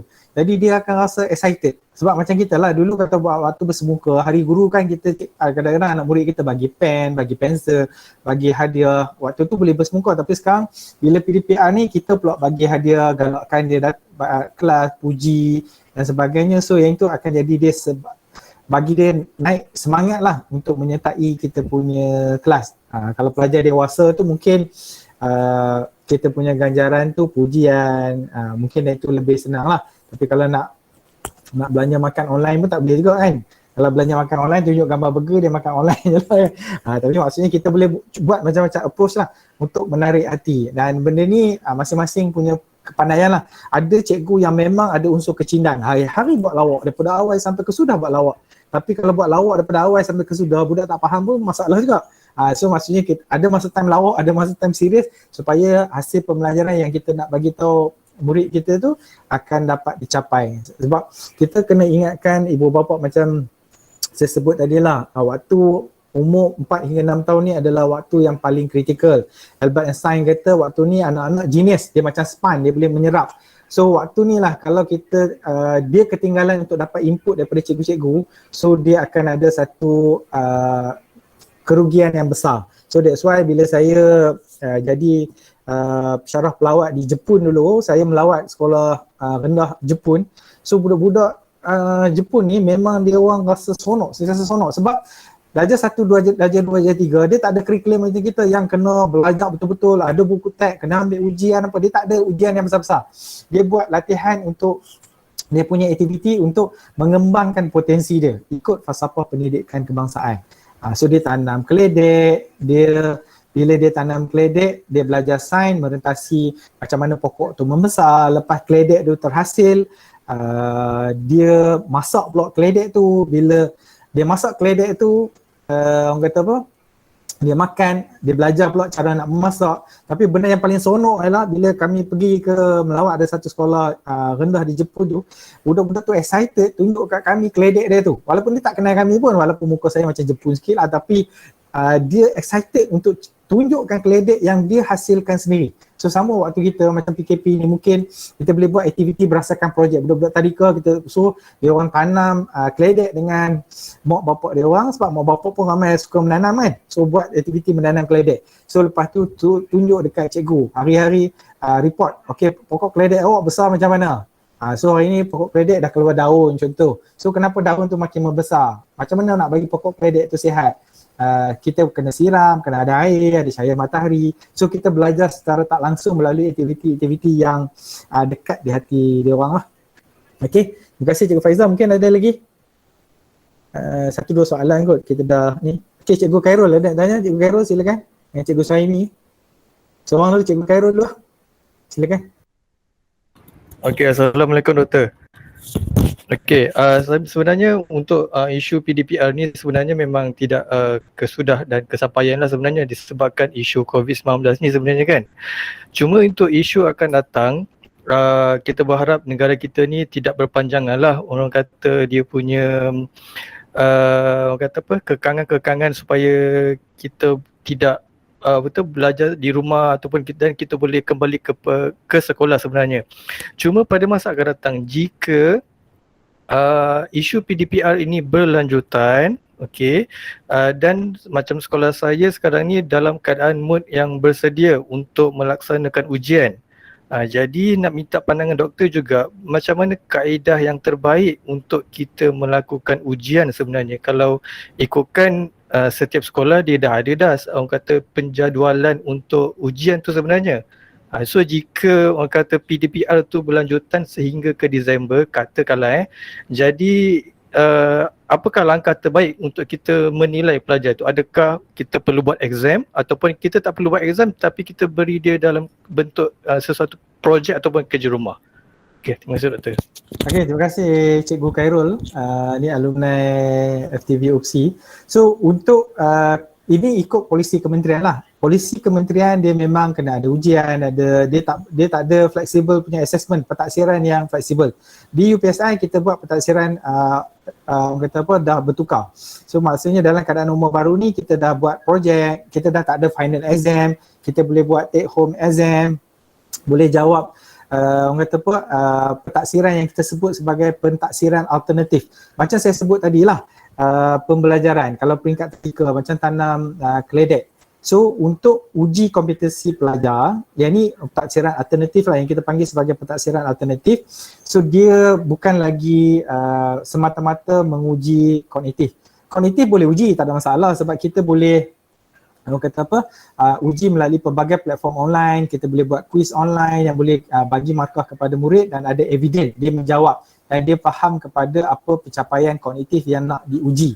Tetapi alternatif yang lebih hebat dalam keadaan sekarang ni ialah kita boleh gunakan authentic assessment, penilaian autentik. Apa maksud penilaian autentik? Penilaian atau pentaksiran autentik ni maksudnya kita tengok apa dia buat. Contoh, kalau macam Cikgu Khairul mengajar RBT, topik berkaitan dengan vertigasi, Form 1, RBT Form 1. Ada 30 muka surat berkaitan dengan RBT, vertigasi lah, berkaitan dengan vertigasi. So dia punya standard pentaksiran dia ialah menyiapkan mock-up model. Mock-up model vertigasi. So dalam ujian, kita akan tanya dia bila kalau ujian kognitif ujian kognitif ialah kita akan tanya dia dari segi yang ini untuk kalau ujian peperiksaan bulanan ke pertengahan tahun ke ataupun pentaksiran akhir tahun yang kita nak nilai dia tu, so kita akan tanya dari normal kita akan tanya dia contohnya senaraikan komponen-komponen vertigasi contohlah, yang itu adalah kaedah biasa. Tetapi kalau kaedah alternatif apa yang kita boleh buat ialah kita minta pelajar proses pengalamian, dia buat sendiri di rumah. So maksudnya kita ajar, kemudian anak murid kita akan buat sendiri di rumah, contohnya dia set up vertigasi sendiri. Walaupun memang pentaksiran standard pentaksiran band 6 untuk vertigasi itu ialah mock-up model vertigasi saja. Tetapi pengalamian tu ialah dia menjadi sebahagian projek plus pembelajaran plus pentaksiran kemahiran.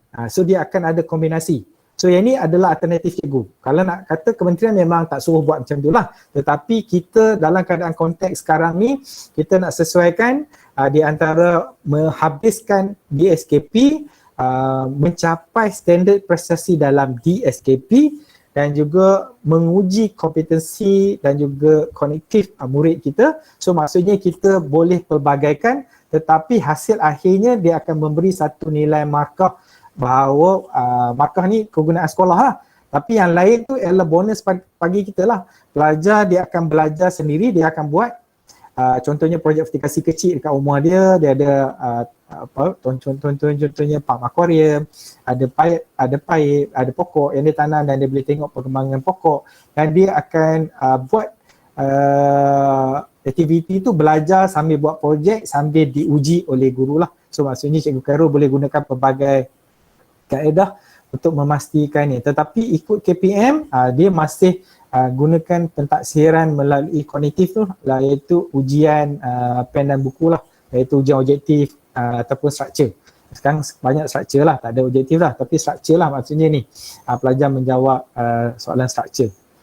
So maksudnya boleh buat alternatif untuk pembelajaran, tapi dalam masa ni dia boleh jadi komponen pentaksiran.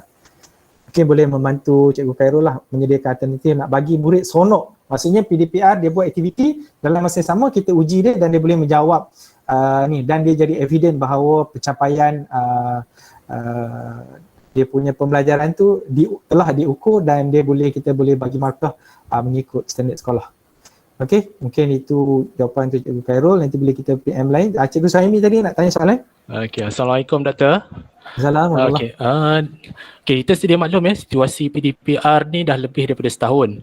Jadi ada guru-guru yang kita lihat telah dapat adapt dengan teknologi. Ada juga yang masih tak dapat adapt dengan teknologi. Jadi saya nak tanya doktor lah, atau mohon pendapat daripada doktor, bentuk latihan peningkatan kemahiran yang terbaik bagi terutama melibatkan pelbagai golongan guru ni. Ada golongan guru yang dapat menerima teknologi dan juga golongan guru yang masih belum dapat menerima teknologi PDPR lagi. Dan satu lagi doktor, tentang pengurusan latihan amali bagi topik-topik yang tidak mampu dilaksanakan di rumah, terutama yang melibatkan bahan kimia, melibatkan mesin-mesin. Jadi apa pandangan doktor cara untuk kita laksanakan juga tetapi dalam bentuk PDPR? Okey, terima kasih kepada Cikgu Suhaimi.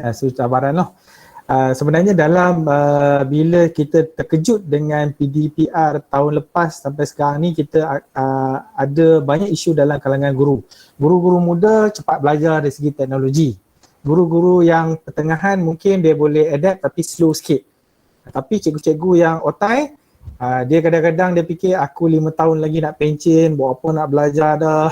Jadi dia terus menyerah diri dan dia cuba jugalah sedikit demi sedikit buat, tetapi kena dengan bantuan cikgu muda ataupun cikgu baru ataupun anak-anak dewang.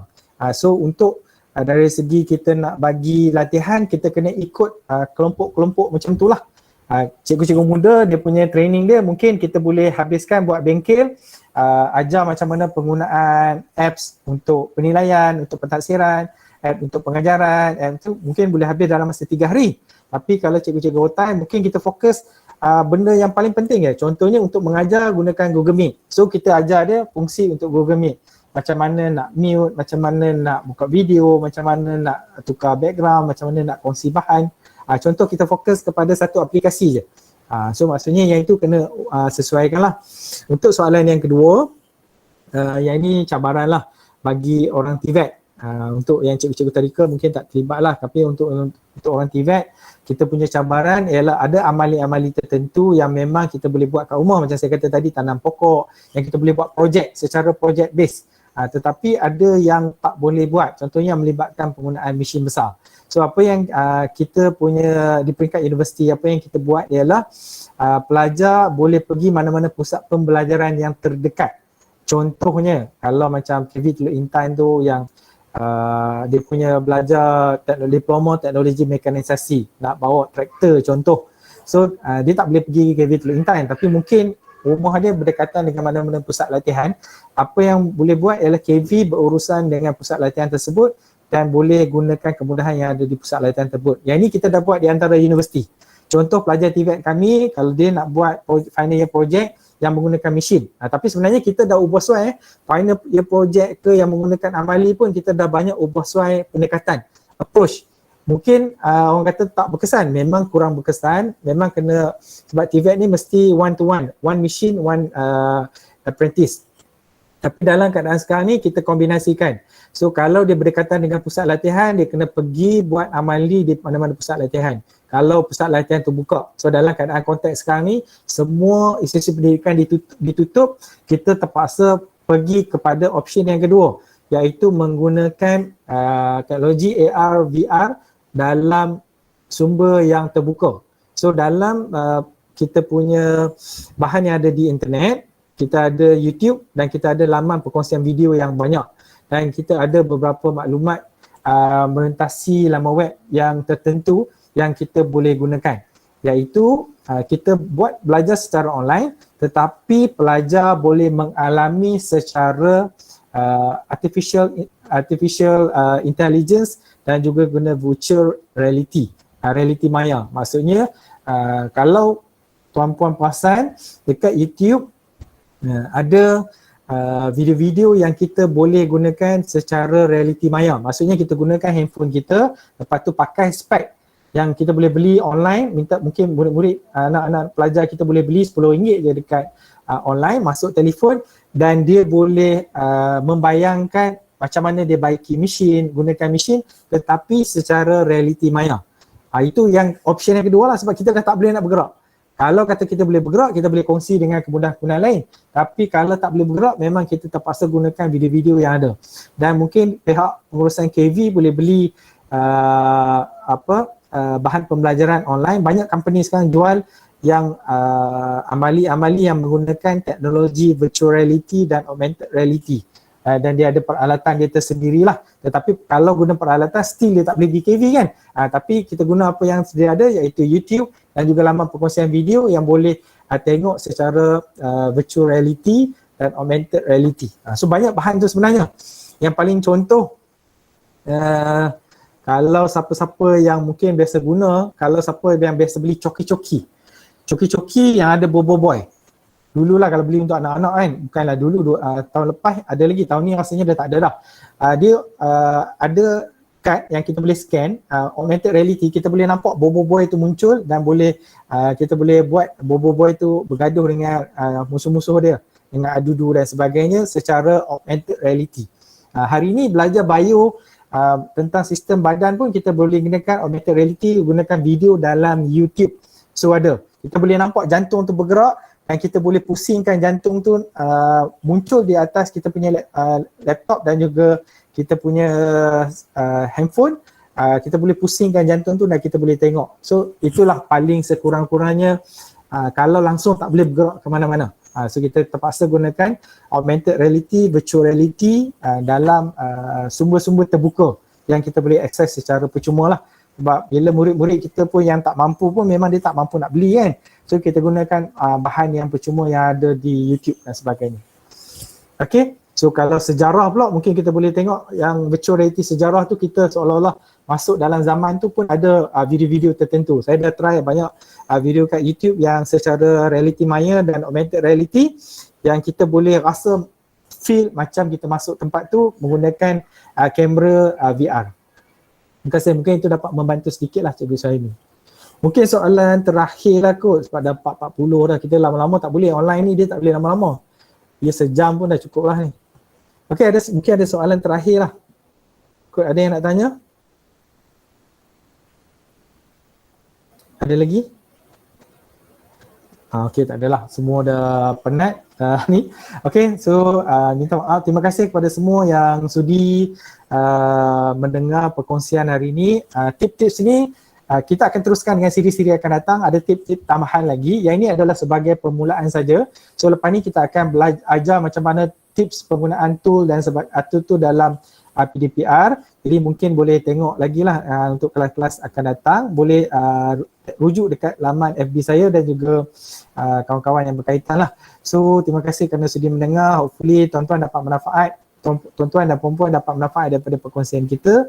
So terima kasih semua. Mungkin kita boleh ambil gambar sekejap lah kot. Mungkin boleh buka video sekejap. Saya ni. Amai ucap terima kasih. Perkongsian sikit je. Okay, mungkin boleh buka video Sekejap saya ambil gambar, mungkin ada yang tak boleh buka, ada yang boleh buka. Okey, bersedia? 1, 2, 3. Okey. 1,